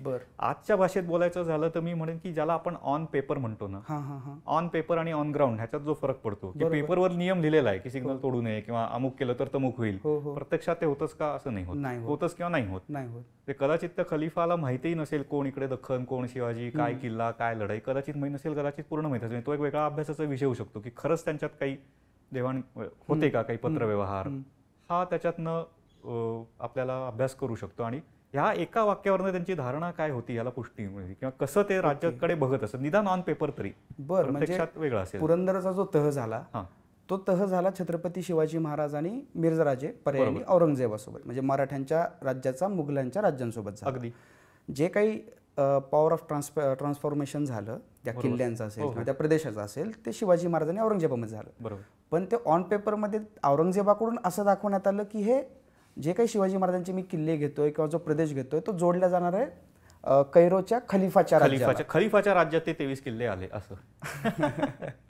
पण सर मग सामान्य माणसाला हे थोडंसं आश्चर्यकारक वाटतं, पण अभ्यासकांना म्हणजे माहिती आहेत ह्या गोष्टी. अच्छा, पण मग सर ह्या गोष्टी आजपर्यंत कधी समोर का नाही आल्या, म्हणजे कुठल्या पुस्तकामधून एवढ्या प्रखरतेने का नाही मांडण्यात आल्या की हे धर्माचं राजकारण औरंगजेबाने कशा पद्धतीने केलं? त्याच्यामध्ये कसं आहे की मांडण्याच्या ज्या पद्धती आहेत, संशोधनाचा आपण काय म्हणतो केंद्रबिंदू, फोकस, आणि त्याच्या पद्धती आणि हेतू, बरोबर, छुपे आणि खुले अजेंडा, ह्या सगळ्यामध्ये कुठेतरी हे स्लीपमध्ये कॅच सुटतो तसं हे सुटतं. की आपलं लक्ष दुसरीकडे कुठे राहतं आणि हा मुद्दा सुटून जातो. तसं होतं. किंवा काही मुळात फारसी साधनं वाचणं आणि त्याच्यावर इतिहास करणं, आज म्हणजे आज तरी बरीच चांगली स्थिती आहे, नाही तर फारसी मोडी दोन्ही येणारे अभ्यासक खूप कमी आहेत. हो, मोडी तर सर आता खूप जास्त प्रमाण वाढलं अलीकडच्या 10 वर्षामध्ये. आधी तर तेवढं प्रमाण तेवढंही नव्हतं. म्हणजे आज मला फारसी येतं किंवा मी बोलू लिहू शकतो फारसी, याच्यात तसं कौतुक नाही. कारण आज मी अगदी इथून आता इराणमधल्या एखाद्या व्यक्तीला विचारू शकतो वा याचा अर्थ काय. जगातनं कुठूनही मला ती माहिती येऊ शकते. किंवा कुठल्याही पद्धतीने. पण पूर्वी बी.डी. वर्मा असेल, खरे म्हणजे महाराष्ट्रापुरते किंवा तिकडचे अलीगडकडचे संशोधक असेल, कोणी असे भारतभरातले, त्यांना ही साधनं सहजासहजी उपलब्ध नव्हती. त्या काळी तर इथून बिकानेरला जाऊन तासन तास तिथे बसणं हे सुद्धा तसं जिकिरीचं होतं. आज तुम्ही PDF फोटो घर बसल्या मागवू शकता कुठल्याही, म्हणजे जगभरातल्या कुठल्याही संग्रहालयात सोपं आहे ते. बरोबर. पण तरी सुद्धा फारसी कागदपत्र वाचणं हे अत्यंत कष्टाचं आणि चिकाडीचं काम आहे. आणि परत प्रश्न, एवढं करून तुम्हाला मिळणार काय, असं जर कोणी विचारलं ते काय मिळणार. शेवटी संशोधकाला ते नवीन संशोधन लोकांसमोर आणणं हे सगळ्यात मोठं समाधान असतं. ते तर राजेश खन्नाचं गाणं आहे ते मी उद्धृत करतो की दिवानो की ये बातें दिवाने जानते हैं, जलने में क्या मजा है परवाने जानते हैं. आम्हाला त्यातनं जो आनंद मिळतो तो आम्हाला माहिती. आता सर मी थोडं एक प्रश्न विचारू का. मला तुमच्यासोबत बोलताना असं वाटतंय की सगळेच फारसी शब्द आहेत, तर दिवाना आणि परवाना पण फारसी आहे. हो, दिवाना परवाना फारसी. आपलं काय आहे सर? असं काहीच राहिलं नाही असं होतं. म्हणजे फक्त 2900 शब्द आहेत, जे 2% आहे मराठीत. पण बोलण्याच्या याच्यामध्ये सर 70% शब्द तर फारसी येतात. अगदी. म्हणजे इव्हन कायदे किंवा जे सरकारी भाषा जी आहे त्याच्यामध्ये आजही बघितलं, समजा तू पाषाणमध्ये कुठे जमीन काही घेतली तर मौजे पासिणे वगैरे असं सरकारी मराठीत आजही तसंच. मौजा हा अरबी फारसी शब्द, म्हणजे अरबीतून फारसी, फारसीतून मराठीत असं, म्हणजे गाव, विलेज, टाउन अशा अर्थाने. किंवा इनाम दिलं, इनामदार. इनाम. म्हणजे फारसी काही जी आडनावं, मराठी जी आडनावं आहे ती फारसीवरनं आलेली, म्हणजे फडणवीस वरनं फडणवीस असं. फडणवीस वरून फडणवीस. अच्छा, म्हणजे जो कारकुनी काम करतो. चिटणीस अशी. चिटणीस हा पण फारसी शब्द. हा पण फारसी शब्द आहे. ओके. पेशवा पण. पेशवाई फारसी शब्द आहे. पेशवाचा अर्थ होतो इन फोर फ्रंट, लीडर, पुढारी, अशा अर्थाने तो शब्द आहे. नंतर त्याचं ह्या आपली जी ज्याला ऍडमिनिस्ट्रेटिव्ह सिस्टीम म्हणतो त्याच्यामध्ये त्याचा अर्थ साधारण पंतप्रधान अशा अर्थाने झाला. बरोबर. त्यामुळे पेशव्यांची जी पत्र आहेत ते स्वतःला पंतप्रधान म्हणतात. म्हणजे छत्रपतींचे ते पंतप्रधान असं. जसं आज आपल्याकडे राष्ट्रपती आणि पंतप्रधान, त्याच्या इक्विव्हॅलंट पूर्वी व छत्रपती सर्वोच्च आणि त्याच्या हाताखाली पेशवा, पंतप्रधान असं. Okay okay okay. म्हणजे आपण घेताना पेशवाचा अर्थ घेतला पंतप्रधान. हो. पण ऍक्च्युअल फारसीमध्ये पेशवाचा अर्थ होतो लीडर, फोरफ्रंट जसं म्हणतो, म्हणजे पीश या शब्दावरून पुढे. पेशवा. पीश या शब्दावरून पेशवा. पेशवा असा सर एक व्यक्ती आहे जो थोरल्या बाजीराव पेशव्यांच्या काळामध्ये दख्खनीमध्ये, त्याचं नाव निजामुल मुल्क. सर निजामचा अर्थ काय होतो? निजाम म्हणजे आजच्या भाषेत सांगायचं झालं तर साला मॅनेजर जसं म्हणतो, म्हणजे नज वरनं निजाम, जो व्यवस्था ठेवतो, सगळं मॅनेज करतो, अशा अर्थाने निजाम. आणि तो ज आहे, म्हणजे आपल्याकडे निजाम किंवा असं हे करतात, तो निजाम असा शब्द आहे नज वरनं. ओके. नॉझिम किंवा निजाम असे शब्द येतात. ओके. म्हणजे थोडक्यात त्या गोष्टीचं मॅनेजमेंट करणारा, सांभाळणारा. म्हणजे निजाम उल मुल्कचा जर आपण अर्थ बघितला तर प्रदेश, प्रदेशचा निजाम असं, म्हणजे प्रदेशाची निजाम ऑफ द मुल्क असं कोड केली तर. ओके. सर आदिलशाहीचा, आदिलचा अर्थ काय होतो? आदिल किंवा आपल्याकडे आदिल म्हणतात. आदिलचा अर्थ होतो न्यायी, म्हणजे अदल ह्या शब्दावरनं न्याय. आणि शाही म्हणजे राजाशी निगडीत. गंमत अशी आहे की आज आपण म्हणतो मराठीमध्ये आज आहे लोकशाही, आता राजेशाही नाही, लोकशाही आहे. करेक्ट आहे. मी आणि एखाद्या राजवंशातला म्हणजे कोणीतरी व्यक्ती, मी नाव नाही घेत, जे कोण असतील ते आणि मी हे एकाच दर्जाला येतो, कारण भारताचे नागरिक होतो आम्ही दोघं. बरोबर. जे ते वंशातले जरी असले किंवा त्यांना काही पदवी असली, लोकशाही. पण शाही सुद्धा पुन्हा राजेशाही, जे तो शाहीवरनच आलेला आहे. म्हणजे खरं तर लोकतंत्र किंवा गणतंत्र हे शब्द मला त्या दृष्टीने जास्ती योग्य वाटतं. लोकशाहीमध्ये शेवटी शाही राहतेच, जे फारसी आहे. अच्छा. ओके. पण लोकांची शाही अशा अर्थाने की आता लोकराज्य आहे, हे लोक राज्य करणार, म्हणजे सामान्य माणूसही जाऊन आता एक पंतप्रधान किंवा राष्ट्रपती होऊ शकतो. त्यासाठी कुठल्या ठराविक वंशात किंवा घराण्यात जन्म घेणं बांधील नाही असं, किंवा कुठल्या जातीमध्ये किंवा कुठल्या ठराविक समाजामध्ये. अशा अर्थाने लोकशाही. ओके. मग सर कुतुबशाहीचा अर्थ काय होतो? कुतुबशाही किंवा त्यांचे जे संस्थापक होते त्यांनी स्वतःला कुतुबशहा, म्हणजे कुत म्हणजे पोलस्टार जे म्हणतो आपण, मराठीत काय म्हणतो त्याला आपण, पोलस्टार म्हणजे उत्तर तारा, ध्रुव तारा म्हणजे कुत, तारा म्हणजे कुतुब. त्या ताराचं नाव कुतुब. कुतुबशाही, त्यांनी स्वतःला कुतुबशाह हे टायटल घेतलं, नाव घेतलं, पदवी. आपण पदवीमध्ये सुद्धा मराठीत म्हणतो की किताब दिला. की हा शब्द होता, किताब दिला याचा शब्दशः अर्थ होईल पुस्तक दिलं. तो खिताब असा शब्द आहे. खिताब म्हणजे त्याला दिलेलं टायटल, खतब या रूटवरनं ते आलेलं, त्याला खिताब दिला किंवा ख अक्षर वापरायला, खिताब दिला. किताब दिला हा अपभ्रंश आला, त्याचा अर्थ होईल पुस्तक दिलं.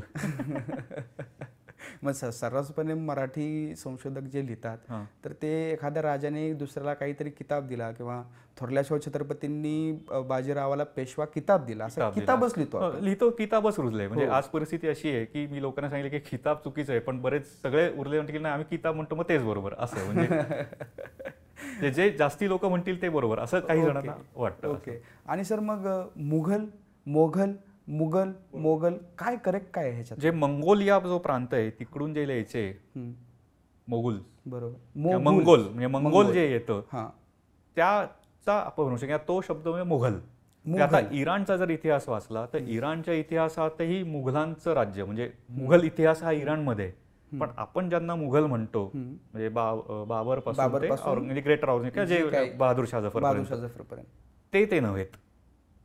जे मंगोल आक्रमणं जी झाली होती त्यांनी जे तिथे जाऊन आजच्या इराण पर्शिया भागात जे राज्य केलं त्या कालखंडाला ते मुघल कालखंड म्हणतात. आणि गंमत अशी ज्यांना आपण मुघल म्हणतो त्यांना फारसीमध्ये गुरकॉन म्हणतात किंवा गुरकॉन म्हणतात. म्हणजे आणि जे आपण ज्याला मुघल सल्तनत किंवा हे म्हणतो त्याला सेल्सिले गुरकॉनियॉन असं म्हणतात, म्हणजे गुरकान यांचा सिलसिला असं.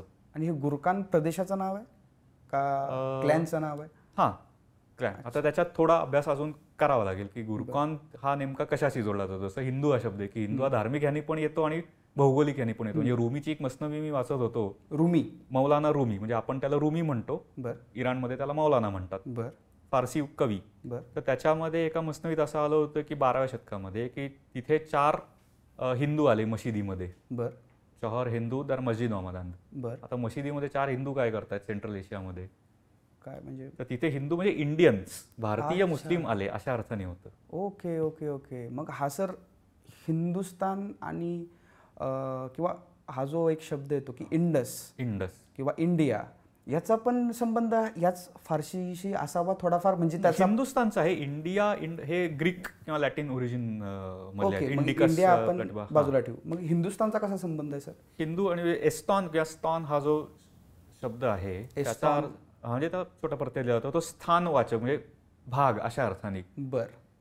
अशा अर्थाने तो हिंदू. म्हणजे काहींचं असं म्हणणं की जुन्या संस्कृतमध्ये सुद्धा हिंदू हा शब्द येतो असं काही अभ्यासकांचं म्हणणं आहे. ब्रॉडर लेवलवर तो अरेबिक आणि पर्शियन मधनं येतो. ह्या भागात राहणाऱ्या लोकांना हिंदू म्हणायचे.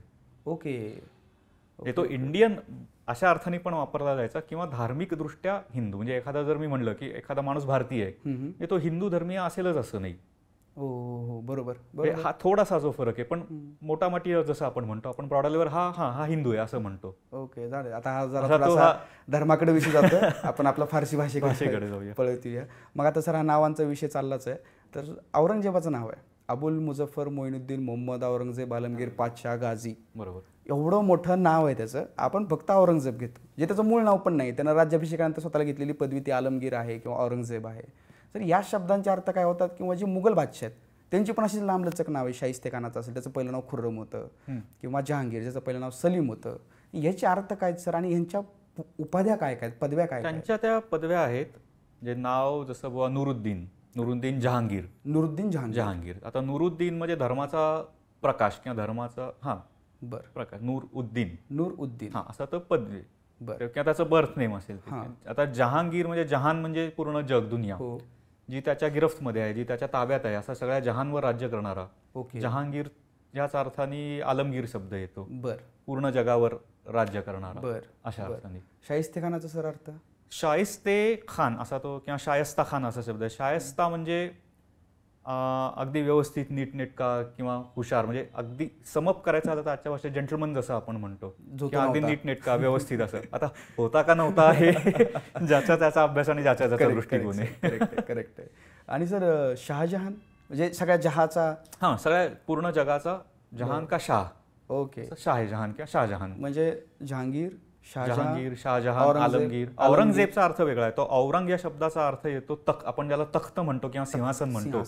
तशा त्या सिंहासनाचं सौंदर्य, त्या सिंहासनाची शान म्हणजे औरंगजेब असं. ओके. औरंग म्हणजे औरंगचा अर्थ सिंहासन किंवा तख्त. तख्त.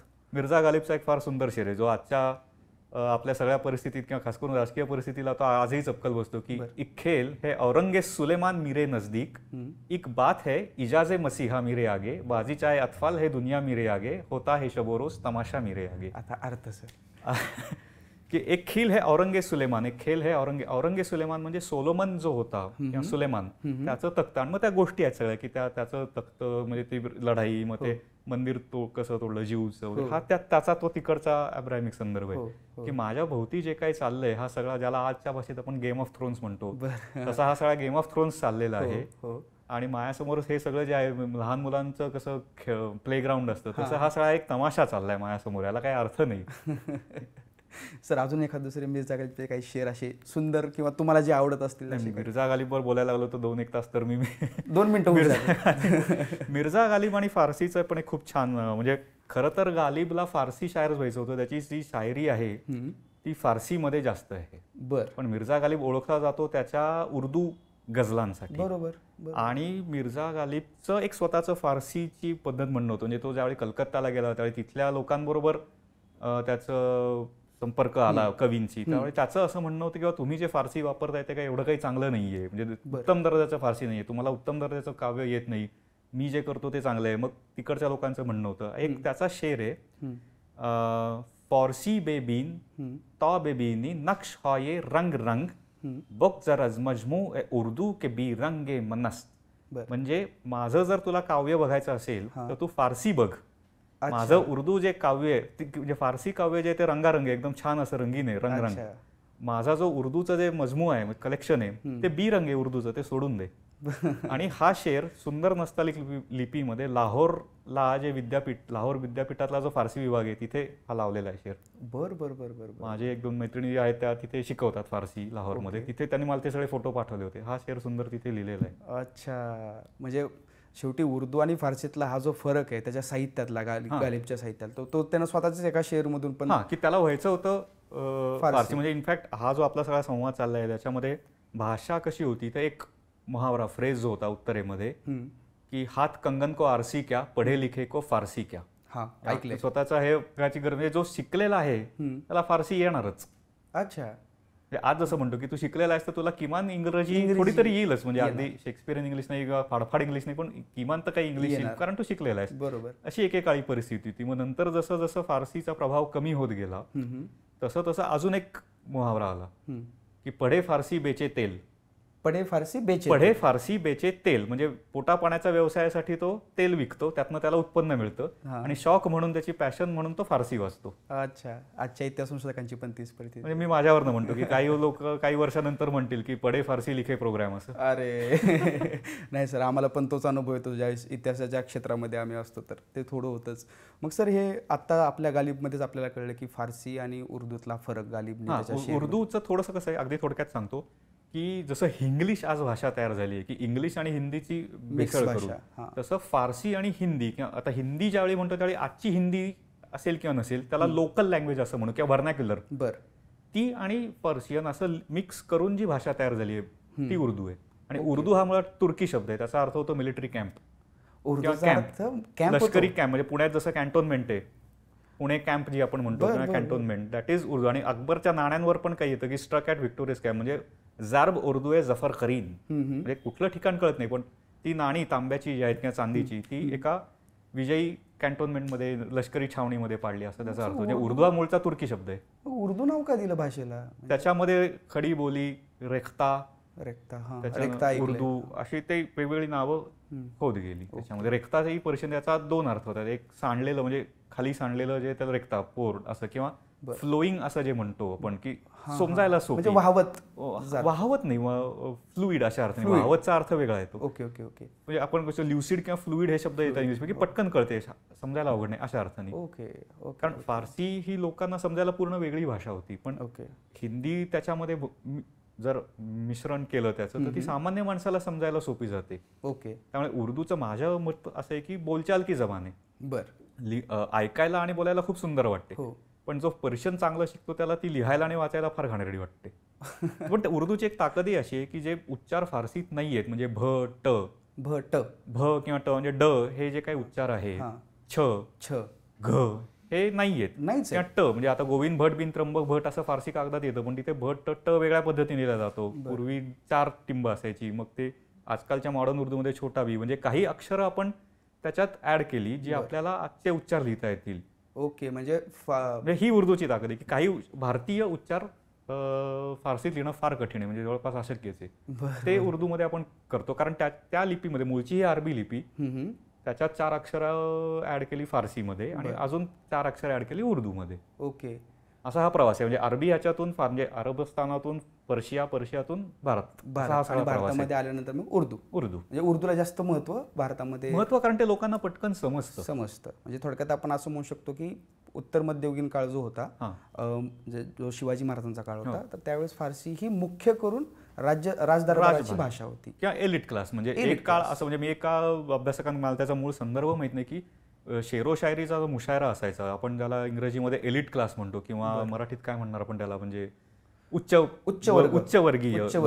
त्या शायरीमध्ये फारसीमध्ये शायरी करणं हे उच्च किंवा समजलं जायचं. जर कोणी तिथे उर्दूमध्ये बोललं किंवा त्यावेळी रेखता, म्हणजे रेखता हे काय घाणेरडं आहे, काय कुठल्या भाषेत तू लिहितोय बाबा, असं म्हणजे अशी एक काळ परिस्थिती होती. पण नंतर म्हणजे बहादूर शाह शेवटचा जो मुघल बादशाह आहे, त्याची काही फरमानपत्र ही उर्दूत आहेत. म्हणजे जो 1857 पर्यंत येता फारसी ऑलमोस्ट संपली होती आणि उर्दू त्याला टेक ओव्हर जसं म्हणतो तसं घेतलं. बरोबर. म्हणजे थोडक्यात मागच्या 150 वर्ष किंवा 150-200 वर्षाचा जो काळ आहे, तर तो उर्दूचा एक सुवर्ण काळ आपण असं म्हणू शकतो, आणि तो फारसीचा एक डाऊनफॉल तिथून सुरू झाला असं आपण म्हणू शकतो. मग सर, हे जी मुघली फरमान आहेत, तर याच्यामध्ये तर मुख्य करून फारसीच वापरल्या जायची. जे राजे किंवा जे मुख्य महत्त्वाचे सरदार आहेत ते फारसी वापरायचे. सर्वसामान्य जे कोणी शिपाई किंवा जे खालच्या दर्जाचे अधिकारी असतील तर ते इतर भाषेचा वापर करत, स्थानिक भाषेचा वापर करत असावेत. पण जे राजदरबारी भाषा आहे ती फारसी. त्याच्यामध्ये सर एक टर्म येते तुघरा. आणि आता आपण जशा ह्या मुघलांची जी नावं पाहिली, त्यांच्या उपाध्या पाहिल्या, बरोबर, तुघरा येतो. हा तुघराचा अर्थ काय आणि तो काय सांगतो नेमका त्या पत्रावर? तुघराचा अर्थ मोनोग्राम किंवा चित्र. म्हणजे आपण फरमानांच्याच फक्त परिप्रेक्षात बघितलं तर 12व्या शतकामध्ये जे ओटोमन टर्क्स होते, ओटोमन सुलतान, त्यांचा एक ओरहान बिन उस्मान नावाचा एक जो राजा होता, त्याचा एक तुघरा मिळतो. म्हणजे थोडक्यात त्या बादशाचं नाव आणि पदवी एक कॅलिग्राफिक मोनोग्राम किंवा त्या चित्रात लिहिलेलं असतं. आणि शिक्का आणि तुघरा असं दोन्ही येतं फरमानांवर. त्याचा अर्थ म्हणजे त्याच्या आजच्या आपल्या ह्याच्यात समजून घ्यायचं झालं तर जसं आजच्या एका अधिकाऱ्याचा शिक्का असतो आणि त्याची सही असते. ओके, नुसतं जर मला पत्र आलं एखाद्या कोणत्या तरी अधिकाऱ्याचं आणि त्याचा शिक्का आहे, तर मी शंका घेऊ शकतो, अरे खरंच त्यांनी पाठवलंय, म्हणजे हे ऑथेंटिक आहे कशावरून? बरोबर. त्या अधिकाऱ्याची त्याच्यावर सही असेल तर मी म्हणतो की हा आहे, म्हणजे हे पत्र जेन्युइन आहे, ऑथेंटिक आहे, खरोखरच ऑर्डर आलेली. तसं तुघरा असायचा. आणि मुघलांच्या बाबतीत बोलायचं झालं तर अकबर आणि बाबर किंवा हुमायून यांच्यामध्ये नुसतं असं काय बाबा फरमाने जलालुद्दीन मोहम्मद अकबर बादशाह गाझी एवढं वाक्य असं थोडं कॅलिग्राफिक लिहिलं जायचं. जहांगीरच्या काळापासून मात्र आज जे फेमस आहे तुघरे, म्हणजे असे साधारण 7 बाय 8 सेंटीमीटरचे साधारण, ह्या आकारामध्ये ते तुघरे जहांगीरच्या काळापासून आपल्याला मिळतात. प्रथा नंतर आता त्याच्यामध्येही 2 प्रकार मिळतात. एक जे असतं ते फरमाने काय बुवा शिहाबुद्दीन मोहम्मद शाहजहान बादशाह गाझी, म्हणजे त्या फरमान ए म्हणजे ह्या बादशाहचं फरमान आणि त्याच्या उपाध्या टायटल दिलेले असतात, काय साहिबकरान असेल, मुराबजुद्दीन असेल. आणि एक औरंगजेबचा जो तुघरा आहे त्याच्यामध्ये सूर्य निसा मधल्या एक आयतचा पहिला भाग येतो. या अय्युहा अल अज्जीन मनू अतिउल्लाह व अतिउर रसूल व उलिल अमरी मिनकुम असं ते लिहिलेलं असतं. याचा अर्थ असा आहे की या अय्युहा अल अज्जीन मनू, ओ मानने वाला, ओ बिलीवर्स, मुसलमानांना, अल्लाह म्हणजे ओबे अल्लाह, ओबे रसूल and obey those who are in authority. म्हणजे तिथे थोडक्यात औरंगजेब, तिथे औरंगजेबचं नाव नाहीये पण तो असं सांगतोय की माझी आज्ञा ही जी ऑर्डर आहे की आधी अल्लाहचा ऐका, मग रसूल म्हणजे मोहम्मद ऐका, आणि मग जे ऑथॉरिटीमध्ये आहेत थोडक्यात मी माझा ऐका, असं माझं डायरेक्ट नाव न देता तो तसं वापरतोय. स्वतःला त्या पोझिशनला ठेवतो ज्या पोझिशनला अल्लाह आहे किंवा जे त्यांचे दूत आहेत, अल्लाहचे दूत आहेत, त्यांच्या पोझिशनला तो स्वतःला पण ठेवतोय. म्हणजे त्याचं म्हणजे आपण जे म्हणतो ना रिडिंग बिटवीन द लाईन्स, की त्याचं नाव तिथे नाहीये पण तरी तो दिसतो मला तिथे त्या तुघऱ्यामध्ये. किंवा त्याच्यात अजून एक गंमत आहे की अब्जद नावाची एक पद्धत आहे. अब्जद म्हणजे प्रत्येक अक्षराला एक आकडा दिलेला असतो. आकडा म्हणजे बिस्मिल्लाहिर रहमान रहीमची अशी जी टोटल काढली तर ती 786 भरते. 786 जे म्हणतात की मुबारक जे आहे ते त्याच्यावरनं आहे. मोहम्मदचं 92 येतं. बरं म्हणजे ते तसं तर त्या तुघऱ्याच्या ह्याचं जर समेशन केलं, टोटल काढली, तर मी एक उल्लेख वाचला होता, तर मी स्वतः काही व्हेरीफाय नाही केलेला, असेल तसं, पण इंटरेस्टिंग आहे जर खरंच असेल तर, की त्याचा जो आकडा येतो त्या आत्ता जे मी म्हणलो त्याचा, तर ते औरंगजेब राज्यावर आला त्याचं हिजरी वर्ष येतं. 786चं नाही, 786 नाही, ती जे याई वाला जीन म्हणून ते जे आयत आहे जे तुम्ही आता सांगितलं पहिले अल्लाह रसूल आणि तो स्वतः, त्याचं टोटल काढली तर ती औरंगजेबचं जे हिजरी वर्ष येतं राज्यारोहणाचं ते येतं. ओके, असा मी एक उल्लेख वाचलाय, मी स्वतः ते कॅल्क्युलेशन करून बघितलं नाही, पण असू शकतं. म्हणजे प्रत्येक फारसी मुळाक्षराला एक आकडा आहे, नंबर आहे, आणि त्या नंबरिंगची जर टोटल केली तर ती औरंगजेबाची राज्यारोहण. म्हणजे आता कॅब हा शब्द आहे, सपोज ABC, A ला 1, B ला 2, C ला 3, तर कॅब CAB असेल, याच्यावर 1 अधिक 2 अधिक 3 6, 3 2 5, असं मी 6 आकडा लिहितो. आय एम गोईंग बाय 6 म्हणजे I am going by cab असं. ओके, शॉर्ट मध्ये आकडा लिहितो तो. मग तेच बिस्मिल्लाह रहमान रहीम असं एवढं सगळं लिहायच्याऐवजी मी फक्त अरबीमध्ये 786 असं लिहितो. आई शपथ. बऱ्याच वेळेला मशिदी, म्हणजे जुन्या म्हणजे किल्ल्यांवरच्या ज्या मशिदी वगैरे आहेत किंवा जुन्या ज्या मशिदी आहेत, तिथे वर कमानीवर 3 आकडे असे दिसतात, ते 786 असतात. ओके, म्हणजे मी तर आजपर्यंत मला माहीतच नव्हतं नेमकं ते कशामुळे लिहितात, पण आज कळलं मला ते. आता सर, ह्या सगळ्या मुघलांच्या फरमानांसोबतच मुघलांचे शिलालेख किंवा मुघलांची इतर काही ठिकाणी लिखित नोंदी ज्या सापडतात, ज्या कागदाच्या व्यतिरिक्त आहेत, त्यातलं सगळ्यात महत्त्वाचे काही घटक जर आपण बघितले तर त्याच्यामध्ये पेंटिंग्स येतात, शस्त्र येतात, त्यासोबत काही तोफा येतात. तोफा आहे, कारण महाराष्ट्रात मी परंडा असेल, औसा असेल किंवा देवगिरी असेल किंवा बरेचसे काही किल्ले आहेत की जसं विजापूरची मुलुक मैदान तोफ आहे, तर या सगळ्या तोफांवर कुठंतरी मलिक ए मैदान असं आहे खरं तर. ते काय आहे? मलिक ए मैदान म्हणजे मैदान, म्हणजे आपण त्याला युद्ध मैदान म्हणतो किंवा जागा, त्याचा राजा असं ते. मुलुक मैदान हा अपभ्रंश झाला, त्याचा मलिक ए मैदान असं आहे, म्हणजे मैदानाचा राजा असलेली तोफ, त्याचा अपभ्रंश आपण केला मुलुक मैदान. मुलुक मैदान, की जी मुलकाची धूळदान करते. अरे ओके, तर मग धूळदान हे सुद्धा एका तोफेचं नाव आहे.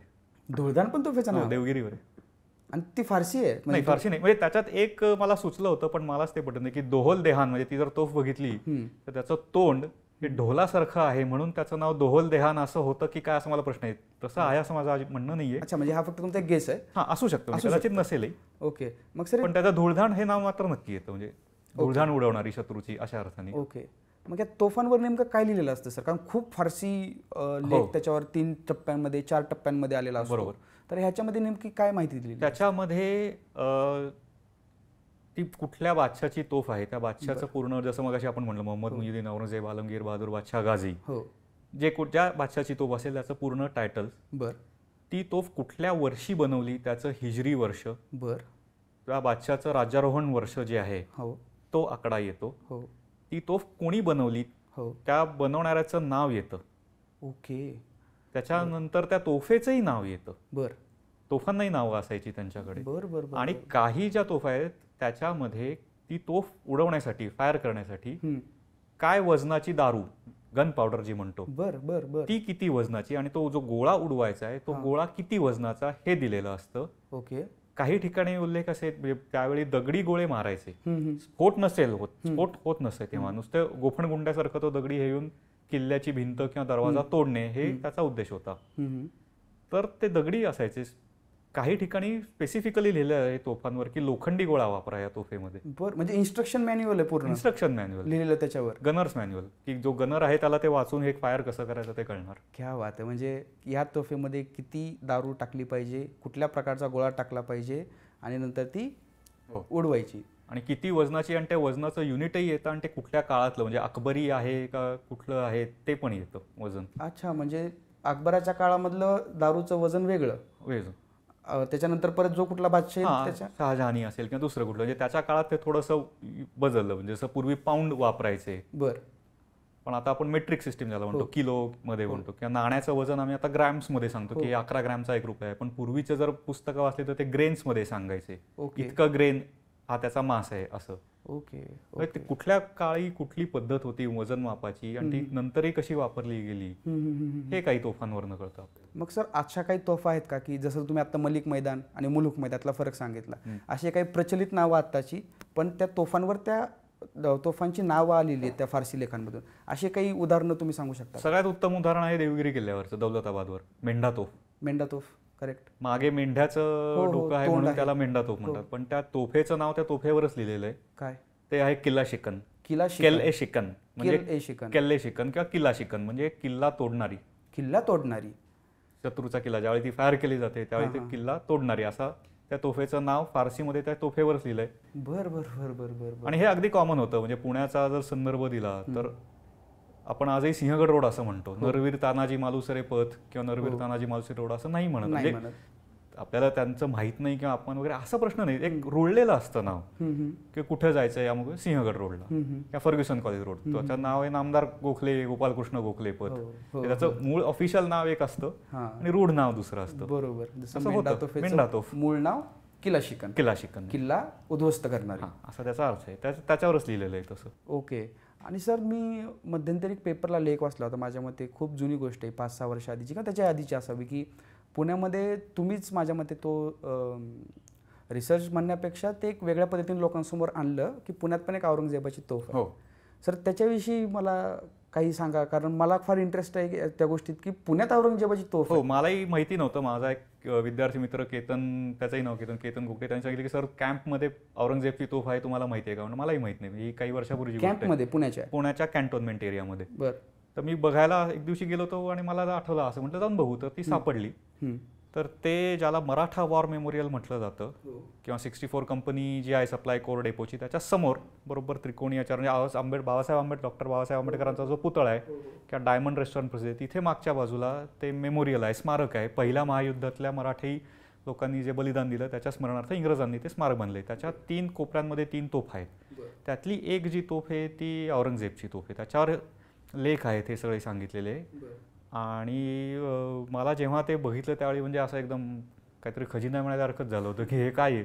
आणि झालं असं होतं की दुर्दैवाने जे लोक संवर्धन करतात त्यांना माहीत नसतं की हे काय. त्याच्यावर काळा रंग थापला होता सगळा. अरे बापरे. तर मी तिथल्या लोकांना भेटलो, बोललो, काही लष्करी अधिकाऱ्यांची आणि लोकांची माझी बोलणी झाली की मग ते म्हणलं की नाही आता हे काढूया आता. म्हणजे सुदैवाने त्यातले लेख व्यवस्थित दिसत आहेत, चांगल्या अवस्थेमध्ये. तर त्या औरंगजेबच्या तोफेवर असं लिहिलंय की किती शेर, म्हणजे आपण पावशेर वगैरे जसं म्हणतो तसं आसार असा शब्द आहे. पण आसारचे शब्द जर डिक्शनरीत पाहिले तर तसं पटकन कळणार नाही की इथे त्याचा अर्थ काय आहे. तो शेर आहे. शेर. बरं. तर किती शेर वजनाची गन पावडर आणि तिथे लोखंडी गोळा वापरावा आणि ते अकबरी वजनाप्रमाणे वापरावा असं त्या तोफेवरच लिहिलेलं आहे. बर बर बर बर बर बर. आणि त्या तोफेचं नाव सर त्याच्यावर काय? त्या तोफेचं नाव आहे फतेह कुशा.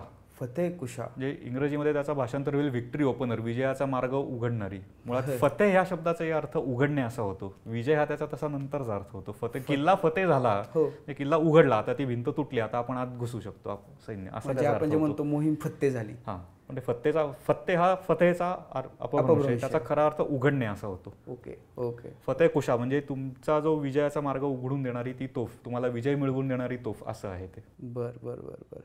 मग आता सर तसं बघायला जर गेलं, जे काय आपलं आत्तापर्यंत डिस्कशन झालं आहे त्याच्यावरून फारसी ही मुघलांची ऑफिशियल लँग्वेज असं आपण म्हणू शकतो, ज्याचा प्रभाव सरकारी दरबाराची जी भाषा आहे त्यावरून कमी करण्यासाठी शिवाजी महाराजांनी रामचंद्र पंत अमात्यांच्या मार्फत राजव्यवहार कोशाची निर्मिती. रघुनाथ पंत हनुमंतेंनी राजव्यवहार आज्ञापत्र रामचंद्र पंत, सॉरी ते बाय मिस्टेक होतं. आपल्या बरेच तपशील पुढे मागे होतात असं होतं. तर त्यांच्या मार्फत त्यांनी, तपशील फारसी शब्द आहे, तपशील पण फारसी. मला वाटतं मी फक्त बोलत होतो, तुम्ही मला सांगा मी काय काय बोलतोय, त्यातले फारसी काय काय आहेत ते. तर त्यांनी राजव्यवहार कोशाची निर्मिती करून मराठी भाषेला पुनरुज्जीवन देण्याचा प्रयत्न केला सरकारी जे काही कामकाज आहे त्याच्यामध्ये.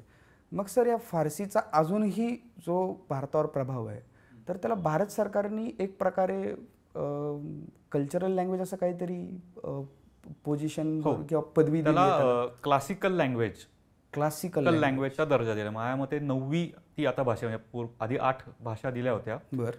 तर नुकतेच म्हणजे भारताचे विदेश मंत्री श्री जयशंकर हे इराणला गेले होते आणि त्यावेळी त्यांनी हे जाहीर केलं की भारताची जी क्लासिकल लँग्वेज आहे त्यातली आता फारसीला त्यांनी क्लासिकल लँग्वेजचा दर्जा दिलेला आहे. क्या बात आहे. म्हणजे कारण भारतामध्ये सुद्धा इतकी प्रचंड साहित्य निर्मिती फारसीमध्ये झालेली आहे की ती भारताचीच भाषा धरायला हरकत नाही. म्हणजे एक काळ असा होता म्हणजे मुघलांचा की आपण जसं म्हणतो की आज मला उच्च शिक्षण घ्यायचं आहे, तर आजही आपण म्हणजे लंडन आणि अमेरिका, युरोप किंवा अमेरिका किंवा ऑस्ट्रेलिया तिकडे जाऊ उच्च शिक्षण घ्यायला, परदेशात जाऊ. बरोबर.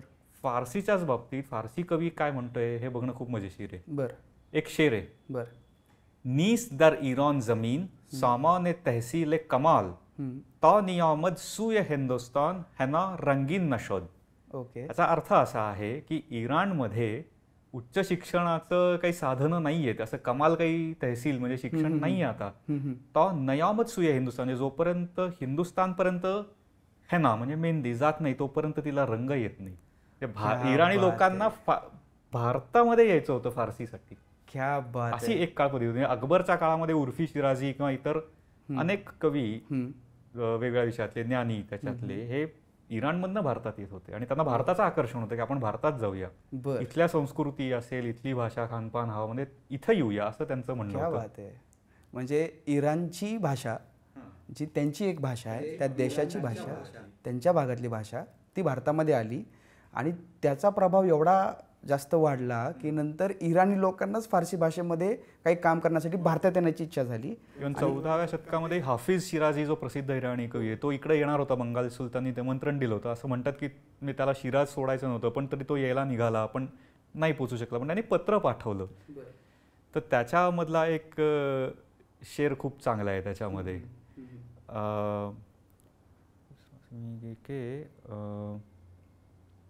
शक्कर शिकन शवन शक्कर शिकन शवन हमये तूतियान हेंद जिन कंद पॉर्सी के बे बंगाले मी रसद किंवा मीरावद. म्हणजे शक्कर शिकन म्हणजे कॅन्डी जे आपण म्हणतो शुगर क्यूब.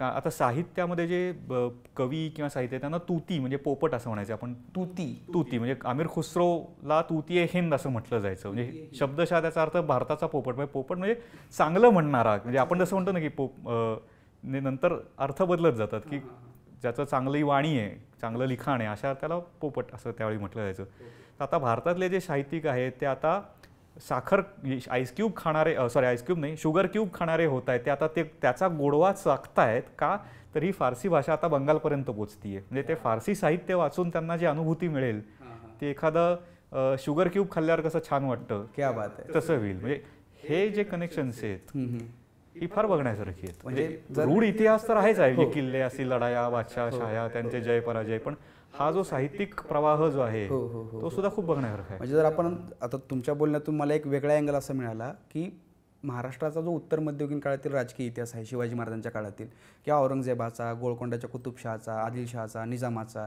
तर हा राजकीय इतिहास हा पूर्ण वेगळा आहे. पण हा इतिहास ज्यावेळेस घडत होता त्याच वेळेस भारतामध्ये एक वेगळा इतिहास घडत होता. तो सांस्कृतिक इतिहास होता, कल्चरल हिस्ट्री ज्याला आपण म्हणतो. आणि त्याचा हा जो प्रवास आहे की एका वेगळ्या प्रदेशातून दुसऱ्या वेगळ्या प्रदेशामध्ये होतोय आणि त्याचं कनेक्शन एका भाषेतून निर्माण होतंय आणि त्या भाषेविषयी कुठला द्वेष नाही आहे. हां, म्हणजे इथल्या लोकांनी ती भाषा ॲक्सेप्ट केली. हो, भलेही ती कुठल्या राज्यकर्त्याची भाषा असेल नसेल तो भाग वेगळा, कारण राजकीय इतिहास वेगळा आणि हा भाषेचा इतिहास वेगळा आहे. बरोबर. की जो वेगळ्या दोन प्रदेश भाषा कशी रुजली किंवा त्याच्यात साहित्य निर्मिती झाली, कुठल्या कुठल्या लोकांनी ती कशी कशी भाषा वापरली. क्या बात आहे सर. मध्यंतरी पंडित जवाहरलाल नेहरूंचं मी एक पुस्तक वाचत होतो तर त्याच्यामध्ये मला एक उल्लेख वाचायला मिळाला होता की राष्ट्रपती भवन इथे खूप सुंदर पेंटिंग्स आहेत की ज्याच्यावर फारसीमधील लेख आहे. हो सर, पण त्याच्याविषयी काय मला फारसं वाचायला भेटलं नाही. त्याच्याविषयी तुम्हाला काय माहिती आहे? अशोका हॉल म्हणजे आता त्याचं नामकरण अशोक मंडप असं केलंय नुकतंच. तर तिथे जो काजार घराण्यातला जो एक फतेह अली शाह काजार होता त्यांनी एक तो आपण आणि त्याची 22 मुलं. म्हणजे कुठल्या काळातला तो? फतेह अली शाह काजार हा 18व्या शतकामध्ये. 18व्या शतकातला. तर त्याचं 18व्या शतकाच्या नंतर म्हणजे तर त्याचं एक शिकार करतानाचं पेंटिंग एक इंग्रज अधिकाऱ्यानं दिलं होतं. तर ज्यावेळी गव्हर्नर म्हणजे ब्रिटिश काळामध्ये ज्यावेळी ती वास्तू बांधली गेली तिथं ते पेंटिंग लावलं गेलं. त्याच्यानंतर मला त्या स्त्रीचं नाव आठवण, त्या गव्हर्नरची बायको कोण मला आता लक्षात नाही. तर त्यांनी अजून एक इराणी म्हणजे नुसतं चित्र नको तर अजून एक चित्र होतं, एका इराणी बाईचं चित्र आहे. निजामी गंजवी नावाचा एक फार प्रसिद्ध इराणी कवी आहे. ओके. त्याचं तिथं पेंटिंग आहे. शिकार करताना चित्र आणि अनेक फारसी कविता तिथे इन्स्क्रिप्शन छतावर आणि असे लिहिलेले आहेत अशोका हॉलमध्ये राष्ट्रपती भवनामध्ये. बरं. आणि ओमर खय्याम हा जो एक प्रसिद्ध इराणी कवी होता त्याची म्हणजे मी त्याचे सगळे मला बघायचं येते की म्हणजे ते जर सगळं आपल्याला प्रसिद्ध करता आलं एकत्र तर खूप छान प्रोजेक्ट होईल तो. मी जे काही थोडं फार व्हिडिओज किंवा फोटोजमध्ये मला जे दिसलं त्याच्यामध्ये ओमर खय्यमची रुबाई एक तिथे लिहिलेली आहे. रुबाई म्हणजे सर? रुबाई म्हणजे आपण ज्याला मराठीत चारोळी म्हणतो ना, 4 ओळींची कविता. तसं ते रोब म्हणजे 1/4 क्वार्टर किंवा 4 ओळींमध्ये तो एक कवितेचा फॉर्मॅट असतो की त्याचा यमक कसं जुळवायचं, त्याचे नियम असतात. आणि ओमर खय्याम हा त्या रुबाईसाठी खूप प्रसिद्ध आहे. त्याची एक रुबाई तिथे म्हणजे सामान्य माणसाला खूप आश्चर्यकारक वाटेल की भारताच्या राष्ट्रपती भवनामध्ये फारसी चित्र आणि फारसी लेख आहेत, कविता आहेत, फारसी कविता आहेत. हे कसं काय म्हणजे? ते पण छतावर. क्या बात आहे. कारण इराण हा आपला शेजारी होता ना, पाकिस्तान 47 मध्ये घुसला, पण इराण हा आपला काही हजार वर्ष आपला शेजारी होता. खैबर खिंड. हो, ऑब्विसली करेक्ट आहे सर. मग आता हे एवढं सगळं तुम्हाला फारसी भाषेची आवड आहे, तुम्ही जे काही शेरो शायरी आत्ता जे काही सांगितली ते मला काही कळलं नाही जो पण तुम्ही अर्थ सांगितलं, पण ते ऐकायला पण खूप सुंदर वाटलं की असं वाटलं की कुठला तरी एक इराणी व्यक्तीच माझ्यासमोर बसला आहे, कारण तुम्ही खूप फ्लुएंटली त्या गोष्टी बोललात. किती वर्षांपासून सर तुम्ही या फारसी शिकण्याची जी इच्छा आहे तुमची, तर तुम्हाला शिकवलं कोणी सर हे? माझी सुरुवात साधारण 2010 साली झाली असेल. सगळ्यात माझं पहिलं कुठे मी शिकलो फारसी ते भारत इतिहास संशोधक मंडळ पुणे इथे महेश तेंडुलकर म्हणून जे प्रसिद्ध आहे, त्यांची किल्ल्यांची प्रसिद्ध पुस्तके, त्यांच्याबरोबर बसून पर्शियन शिकलो. त्याचवेळी नशिबाने अरविंद आठवले म्हणून एक खूप ज्येष्ठ नाणक अभ्यासक आहेत पुण्याचे, त्यांना लाईफ अचिव्हमेंट, तर त्यांच्याकडे मी गेलो नाणी बघायला. त्यामुळे पहिलं ऐतिहासिक फारसी काय वाचलं असेल तर मी शहाजहानची सोन्याची मोहर सुरत मिंटची. काय सांगता सर, क्या बात. त्या बाबतीत मी स्वतःला तसं नशिबान समजतो की पहिलं नाणं किंवा ब्राह्मी वाचलं असेल ते उत्तम दर्जाचं पुळूमावीचं नाणं ब्राह्मी. ओके. आणि अरह नको वैट्टी मक नको तिरू पुळूमामिकू वगैरे ते सगळं त्याच्यावर लिहिलेलं. त्यामुळे ब्राह्मी जे मी डायरेक्ट वाचलं ते वाचलं. फारसी पहिलं वाचलं ते सोन्याची मोहर म्हणजे फोटो होता त्याचा पण. आणि मला भाषांमध्ये इंटरेस्ट आहे. मी खूप पूर्वी जर्मन शिकलो होतो, स्पॅनिश शिकलो होतो. तर ते करताना मला भाषा म्हणून आणि त्याची जी लिपी आहे ते त्याच्यामध्ये जास्ती मला रस निर्माण झाला. आणि असं कळलं की पुण्यामध्ये ज्याला लाल देऊळ म्हटलं जातं, ते देऊळ नाही आहे, सिनेगॉग आहे. अच्छा. तर कॅम्प भागामध्ये तिथे एक इमामबाडा म्हणून आहे शिया लोकांचं, तिथे फारसी शिकवतं. तर मी तिथे गेलो. तिथे एक इराणी बाई शिकवत होत्या. त्यांच्याबरोबर म्हणजे माझे जे क्लासमेट्स होते ते असे छोटे छोटे 5-6 वर्षाचे इराणी मुलं, ज्यांचे जन्म इथले पण त्यांची मातृभाषा फारसी. तर अशा लोकांसाठी तिथे फारसीचे वर्ग व्हायचे. तिथे मी माझ्या इराणी मित्रमैत्रिणींबरोबर बसून फारसी शिकलो. छोट्या छोट्या मुलांसोबत शिकलात आणि नंतर परत तुम्ही आता आम्हाला शिकवताय. क्या बात आहे सर. मग आता या फारसी भाषेमध्ये तुम्ही मध्यंतरी बरंच संशोधन केलं, काही कागदपत्र प्रकाशित केली, काही कागदपत्र तुम्ही नव्याने वाचली. पुरंदरचा तह एका वेगळ्या अँगलनी थोडक्यात का होईना पण तुम्ही तो मंडळाच्या त्रैमासिकामध्ये प्रकाशित केला. तर सर ह्या कागदपत्रामध्ये काही इंटरेस्टिंग माहिती तुम्हाला मिळाली जी आपल्या इतिहासामध्ये एक वेगळा अँगल किंवा नवीन प्रकाश टाकू शकेल अशी? हां, म्हणजे काही उल्लेख जे येतात की आता साधारण जमीन इनामाचे कागद असं म्हणून आपण ते फारसे महत्त्वाचे नाही असं म्हणून टाकतो, पण त्याच्यामध्ये अमुक परगणा कुठल्या भागात यायचा, कुणाला कुठलं इनाम दिलं होतं, किंवा एका कागदामध्ये म्हणजे थोरले बाजीराव पेशव्यांचे सख्खे मामा बाबूराव मल्हार, त्यांना एक फारसी सनद मुघल वाचनाने दिलेली ती मी प्रकाशित केली. त्याच्यामध्ये लावणी हा शब्द आला होता. लावणी म्हणजे आपली चौदाना घरी ती 5 लेकी 12 ती लावणी नाही, शेतातली लावणी पेरणी संचडी ती. माझ्या डोक्यात तर पहिले ती चालू म्हणजे. आणि त्यांच्याकडे ते शेत अजूनही आहे. म्हणजे एखादा जे मोजमाप कळतात आपल्याला किंवा कोणाला किती बिघा काय मोजमाप असायचे व बिघा बिस्वा किंवा नीतल असे वेगवेगळे युनिट्स कळतात. असे काही ना काहीतरी वेगळी माहिती कळत जाते की जी कदाचित माझ्यासाठी नवीन असेल, कुणाला माहिती असेल, पण माझं काम असं होतं की माझ्याकडे तो कागद आला की त्याची जेवढी माहिती आहे ती सादर करायची. कुणाला ती म्हणजे इंग्रजीमध्ये खूप छान म्हणे की 1 man's trash can be other man's treasure. माझ्यासाठी तो कागद महत्त्वाचा नसेल, पण दुसरं कोणी जर त्यावर संशोधन करत असेल काही गावावर नावावर, त्याला तो उल्लेख महत्त्वाचा असू शकतो. क्या बात आहे, क्या बात आहे सर. सर मग आता ह्या सगळ्या पूर्ण तुमच्या या पूर्ण फारसीच्या प्रवासात, शिक्षण घेण्यापासून शिक्षण देण्यापर्यंतच्या प्रवासात तुम्ही मराठ्यांच्या इतिहासाविषयी सुद्धा बरंच काही वाचलं लिहिलं आहे. त्यातलं एक बेस्ट उदाहरण जे आपण मगाशी पण डिस्कस केलं, पुरंदरचा तह, त्याचा जो फरमान तुम्ही प्रकाशित केला. सर मराठ्यांच्या इतिहासामध्ये फारसी भाषेचं महत्त्व काय? कारण काय होतं आहे, मी इतिहासामध्ये ज्यावेळेस अभ्यास करतो किंवा इतिहास क्षेत्रात काम करणाऱ्या लोकांमध्ये ज्यावेळेस मी वावरतो त्यावेळेस कुठेतरी एक छुपा द्वेष म्हणा किंवा एक काहीसा अनुल्लेख करण्याचा जो प्रयत्न असतो की फारसी साधन आहे हे आपलं नाही आहे, ह्याला टाळू, आणि ह्याला सोडून देऊ किंवा ह्याचा अभ्यास करण्याची आपल्याला गरज नाही, आपण मोडीचा अभ्यास करू आणि आपण त्यातच लिखाण करू. आणि फक्त फारसीसाठी नाही आहे, हे पोर्तुगीज भाषेसाठी आहे, हे डचसाठी आहे, हे आपल्या फ्रेंच भाषेसाठी आहे. म्हणजे परकीय साधनं जी आहेत त्याचा आपण फारसा अभ्यास करत नाही किंवा आपण त्याच्यावर जास्त विश्वास ठेवत नाही. भले त्याच्यामधली बरीचशी माहिती ही मॅनिप्युलेटिव्ह किंवा IQ गोष्टींवर असू शकते, शक्यता आहेच, त्याच्यामध्ये काही वाद नाही. पण मग ही साधनं कितपत महत्वाची आहेत मराठ्यांच्या इतिहासाचा अभ्यास करताना? मराठ्यांच्या इतिहासाबद्दल बोलायचं, फारसी प्रचंड महत्वाचं आहे. बरं. त्याच्या त्रुटी आहेत, म्हणजे त्यांना कमीपणा येईल. म्हणजे गळखऱ्याने एक छान उदाहरण दिलंय की शाहिस्तेखानाची प्रत्येक दिवसाचा उल्लेख येतो एका ग्रंथामध्ये, पण जे शिवाजी महाराजांनी छापा मारला तो गाळून बाकी पुढचं येतं. कारण ते त्यांना कमीपणा आणणं किंवा अतिशयोक्ती असेल किंवा काही काफर वगैरे असे काही उल्लेख असेल, जे काय असेल त्याचे दोष नक्की आहेत, ते निर्दोष नक्कीच नाही आहेत. पण म्हणून त्याला तुम्ही दुर्लक्ष नक्कीच करू शकत नाही किंवा त्याचा द्वेषही करून उपयोगी नाही. बरं.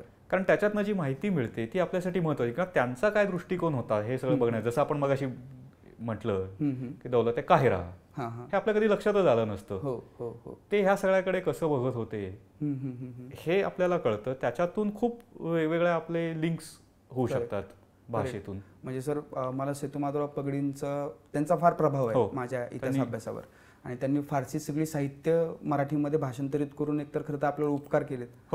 कारण संताजी घोरपडे सारखा माणूस ज्यांच्याविषयी मराठीमध्ये फार तर एक 4-5 पानं किंवा 10 पानांची माहिती आहे, पण फारसी साधनांमधून संताजी घोरपडेंचं 90% चरित्र आज आपल्याला समजलं.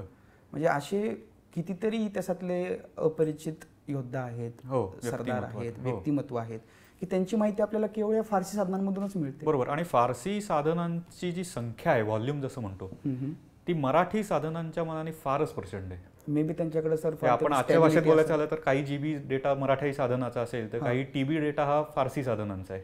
बापरे. किंवा पेटाबाईट सुद्धा, म्हणजे खूप मोठ्या प्रमाणात त्यांचं लिखाण झालेलं आहे. पण सर एक असाही अँगल आहे ना की मराठ्यांचा जो एक काळ होता सुरुवातीचा, शिवाजी महाराज असतील, छत्रपती संभाजी महाराज, छत्रपती राजाराम महाराज, ताराराणी साहेब असतील, तर हा पूर्ण संघर्षाचा काळ आहे. बरोबर. आपल्याकडे ती स्टेबिलिटी नव्हती. बरोबर. पण मुघलांकडे जर बघायला गेलो तर अकबरापासून ती स्टेबिलिटी आहे. म्हणजे पॉलिटिकल स्टेबिलिटी. आणि त्यांच्या दरबारामध्ये म्हणजे अकबराचा स्वतःच्याही दरबारामध्ये 2 इतिहासकार आहेत, शाहिस्तेखानाचे आहेत, औरंगजेबाचे 7-8 इतिहासकार त्याच्यासोबतच ते फिरायचे सगळ्या दख्खनीमध्ये.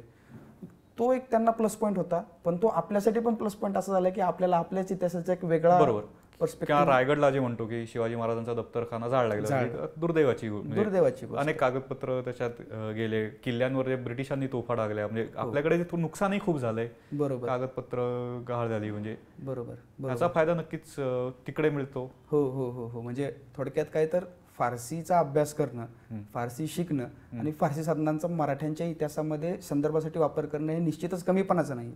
अर्थात त्यात भरपूर चुका आहेत, मॅनिप्युलेटिव्ह माहिती आहे, पण तरी सुद्धा ती साधनं तितकीच महत्वाची आहे जितकी मराठी साधनं आहेत. मी तर म्हणतो की मोडी आणि फारसी दोन्ही उत्तम येत असेल तर क्रिकेटमध्ये जसं ऑलराऊंडर म्हणतात, बॅटिंग आणि बॉलिंग दोन्ही करू शकतो, तसं करता येतं. क्या बात आहे सर, क्या बात आहे. म्हणजे मला स्वतःला कपिल देव असं जर माझ्या एजचं जे उदाहरण आहे ते कपिल देव. आजच्या लोकांना कपिल देव कोण एक पटकन कळणार नाही. हो करेक्ट आहे सर. पण म्हणजे आज मला तुमच्यासोबत गप्पा मारून फार वेगळा पर्स्पेक्टिव्ह मिळाला आहे सर, की फारसी किंवा फारसीचा मराठ्यांच्या इतिहासावर असलेला प्रभाव, फारसीचं भारतातलं महत्त्व. पण आता थोडा वेगळा प्रश्न विचारतोय जो आजच्या विषयाला धरून कदाचित नसावा. पण सर फारसी आली की इराण आलं, आणि इराण आलं की इराणी कल्चर आलं. अगदी. आणि त्या इराणी कल्चरला जोडून सर आले इराणी कॅफे. बरोबर. जे मुंबईत आणि पुण्यामध्ये तर भरपूर आहेत, आणि जे महाराष्ट्राचा किंवा पुण्याचा अविभाज्य भाग आहे. अगदी, म्हणजे संस्कृतीचा तो भागच आहे. संस्कृतीचा भाग. बनपाव आणि चहा वगैरे हा बनमस्का तर आता तो लागतोच, कंपल्सरी लागतो. या इराणी कॅफेविषयी सर तुमचा एक वेगळा पर्स्पेक्टिव्ह आहे, मला तो जाणून घ्यायचा. एक म्हणजे मगाशी सुरुवातीला जसं बोललो, मला एका बाबतीत मी लकी असं म्हणेन, सुदैवी, मी मुंबई विद्यापीठामध्ये डिप्लोमाच्या कोर्सला शिकवलं. बरं. तिथे माझे विद्यार्थी कोण होते तर त्याच्यापैकी जसे पुण्यात इराणी रेस्टॉरंट्स आहेत, कॅफे, तसे मुंबईत आहेत. त्यांच्या फॅमिलीज पैकी ज्या बायका आणि मुली होत्या त्या माझ्या विद्यार्थिनी होत्या. क्या बात आहे. त्यांची मातृभाषा फारसी. हो. मी त्यांना फारसी शिकवत होतो. आणि ह्याचा त्यांना खूप आनंद होता की एक जण नॉन इराणी किंवा नॉन मुस्लिम माणूस पुण्याहून येऊन आपल्याला आपली भाषा शिकवतोय, याचा त्यांनी द्वेष नाही केला, उलट त्यांना कौतुक वाटायचं. क्या बात आहे सर. ते मला सांगायचे की सर आमची जी भाषा आहे, आम्ही ज्यावेळी इराणला जातो त्यावेळी तिकडचे लोक हसतात, आमचे नातेवाईक इराणमधले, कारण आमची भाषा ही थोडी मराठी, गुजराती, हिंदी, इंग्रजी मिश्रित आहे आणि उच्चारही आमचे वेगळे आहेत. बरोबर. तुम्ही जे व्याकरणातले बारकावे सांगताय ते आम्हालाही माहित नाही, असं ते म्हणायचे. किंवा पुण्यातले जे रेस्टॉरंट्स आहेत इराणी, तिथले मालक किंवा ह्या लोकांशी माझा संपर्क असतो, त्यांच्याशी आम्ही फारसीतनं बोलतो, त्या लोकांनी असं खूप आनंद वाटतो की अरे कोणीतरी फारसी बोलतायत. होय. मध्ये इमामबाड्यात एक जो भेटल्या होत्या त्या म्हणल्या की अरे मी मूळची इस्फहानची आहे, पण मला फारसी येत नाही. मला खूप अशी लाज वाटते, कारण तू एवढा फाडफाड फारसी बोलतोय आणि आपल्यालाच पर्शियन येत नाही, तुम्हाला फारसी शिकवशील का वगैरे असं ते म्हणत होते. आणि ह्या प्रवासामध्ये म्हणजे असे कधी मी कल्पनाही केली नव्हती असं होईल. ज्यांना सिनेमाची आवड आहे त्यांना इराणी सिनेमा आणि माजिद माजिदी हे नाव नक्कीच माहिती असतं. तर मुंबईला एकदा मला माजिद माजिदी ज्यावेळी सिनेमाच्या शूटिंगसाठी आले होते त्यांच्याशी भेटण्याची संधी मिळाली. त्यांच्याशी फारसीमधनं बोललो आणि म्हणजे किती साधा तो माणूस असा, आपल्याकडे थोडंसं सुपरस्टार झालं होतं, तो ऑस्कर नॉमिनेट माजिद आहे. तर आम्ही एक मोटरसायकल बघायला असे गेलो होतो शूट सिनेमासाठी आणि ते करून आम्ही त्यांच्या रेस्टॉरंटला परत असे चालत येत होतो. त्याने माझ्या गळ्यात असा हात टाकला आणि विचारलं तू आलायस का इराणला? म्हटलं नाही. आलास की मला फोन कर, मी तुला सगळं दाखवतो. आणि मला त्यावेळेस अरे हे काय चाललंय. क्या बात आहे सर, क्या बात आहे. म्हणजे एक भाषा तुम्ही शिकली, त्याचे एवढे चांगले इफेक्ट्स तुमच्या आयुष्यामध्ये झाले. नक्कीच. म्हणजे मी त्यावेळी कधी कल्पना केली नव्हती. माझं फक्त हेतू फक्त इतिहास वाचणं एवढंच होतं किंवा फारसी बोलणं किंवा लिहिणं असं त्यावेळी दृष्टिकोन नव्हता. पण जसा जसा मी अभ्यास माझा वाढवत गेलो त्याच्यात मला ही अशी काही संधी मिळाली. इनफॅक्ट मध्ये एका पुण्यातल्या प्रसिद्ध जी ऑटोमोबाईल कंपनी आहे त्यांचे काउंटरपार्ट इराणमध्ये होते, तर त्यांच्यासाठी फारसी इंग्लिश इंटरप्रिटर म्हणून मी 2 दिवस तिथे गेलो होतो. क्या बात आहे. आणि तिथे बजाज कंपनीतले टॉप डायरेक्टर्स आणि फार्स मोटर्सची ती मीटिंग होती. आणि तिथल्या लोकांना वाटलं की मी फारसी इंटरप्रिटर किंवा फारसी, त्या लोकांना आश्चर्य वाटलं की मी आहे IT-तला पण आवड म्हणून हे करतो. म्हणजे सर एक भाषा ही तुम्हाला आर्थिक स्थैर्य देऊ शकते, तुम्हाला एखाद्या वेगळ्या क्षेत्रामध्ये संशोधन करण्यासाठी मदतही करू शकते, त्याचबरोबर तुमचे इतर लोकांसोबत काही जे वैयक्तिक संबंध असतील ते डेव्हलप करण्यासाठी सुद्धा मदत करू शकते. आणि फारसीच्याच बाबतीत बोलायचं झालं तर मी त्याला अशी म्हणजे फारसीची जी पद्धत आहे त्यानुसार म्हणायचं झालं तर मी त्याला किली दे गुलिस्तान असं म्हणतो. किली दे गुलिस्तान म्हणजे बागेची किल्ली. बागेची किल्ली म्हणजे कसं, तुम्ही फारसी भाषा शिकलात की तुम्ही एका उद्यानाची किल्ली तुम्हाला मिळते. आज त्या उद्यानात गेलात म्हणजे त्या संस्कृती गेलात की तुम्हाला कुठे इकडे गुलाब दिसतील, कुठे कमळं दिसतील, कुठे काय. म्हणजे तुम्हाला इतिहास हवा इतिहास घ्या, तुम्हाला कविता हव्या तुम्ही कविता घ्या, तुम्हाला आर्किटेक्चर हवंय, फूड हवंय, जे तुम्हाला पाहिजे या सगळ्याला तुम्हाला ऍक्सेस या एका भाषेने मिळू शकतो. आणि फारसीमध्ये ग्रीक, अरबी, रोमन, फ्रेंच ह्या सगळ्या संस्कृतीचा सगळा मिलाफ त्याच्यामध्ये आहे. ते शब्द म्हणजे एक तुम्ही पर्शियन शिकला तर तुमचं भौगोलिक स्थान किती वाढू शकतं. तुम्ही त्याच्या फ्रान्सपर्यंतची माहिती तुम्हाला होते. इकडे Tajikistan, Kazakhstan, Arabia, Iran, Azerbaijan हे सगळा भाग तुम्ही कव्हर करू शकता. क्या बात आहे सर, क्या बात आहे सर. नक्की सर, मला म्हणजे आज खूप वेगळ्या वेगळ्या गोष्टी तुमच्या माध्यमातून आमच्या सगळ्यांना मिळाल्यात. आणि निश्चितच तुमचा हा जो काही एक फारसीचा प्रवास आहे जो तुम्ही आमच्या सर्वांपर्यंत पोहोचण्याचा प्रयत्न करताय, आणि मी तुमचा विद्यार्थी याचा मला खरं तर अभिमान आहे. आणि गह खरे असतील, निनाद बेडेकर सर असतील किंवा भेंदळे सर असतील किंवा सेतुमाधवराव पगडी असतील, यांनी जे काही मराठ्यांच्या इतिहासामध्ये संशोधन करून ठेवलंय आणि अजून बरंच संशोधन होणं बाकी आहे, त्याच्यामध्ये फारसी साधनांचाही तेवढाच मोठा रोल आहे. आणि निश्चितच तुम्ही त्याच्यात संशोधन करताय. आणि ह्या लोकांचं इतकं म्हणजे मी त्यांच्या खांद्यावर उभा असं मी म्हणू शकतो, कारण त्यांनी हे केलं म्हणून मी आज थोडं मॉडर्न स्पोकन किंवा हे पर्शियन बघू शकतो. त्यांनी जर केलं नसतं तर आपण काहीही बोलू शकलो नसतो, नाही तर काहीही बोललो असतो. बरोबर सर. आणि त्यांनी प्रचंड मोठं काम आहे या लोकांचं. त्यांनी कधी त्या संशोधनामध्ये फारसीचा द्वेष केला नाही, कधीच नाही. ना कधी तुम्ही केला. तुमचे विद्यार्थी असल्यामुळे ना आम्ही कधी करू ना जे कोणी नवीन शिकणार आहेत फारसी हा पॉडकास्ट ऐकून नक्कीच कुणाला तरी.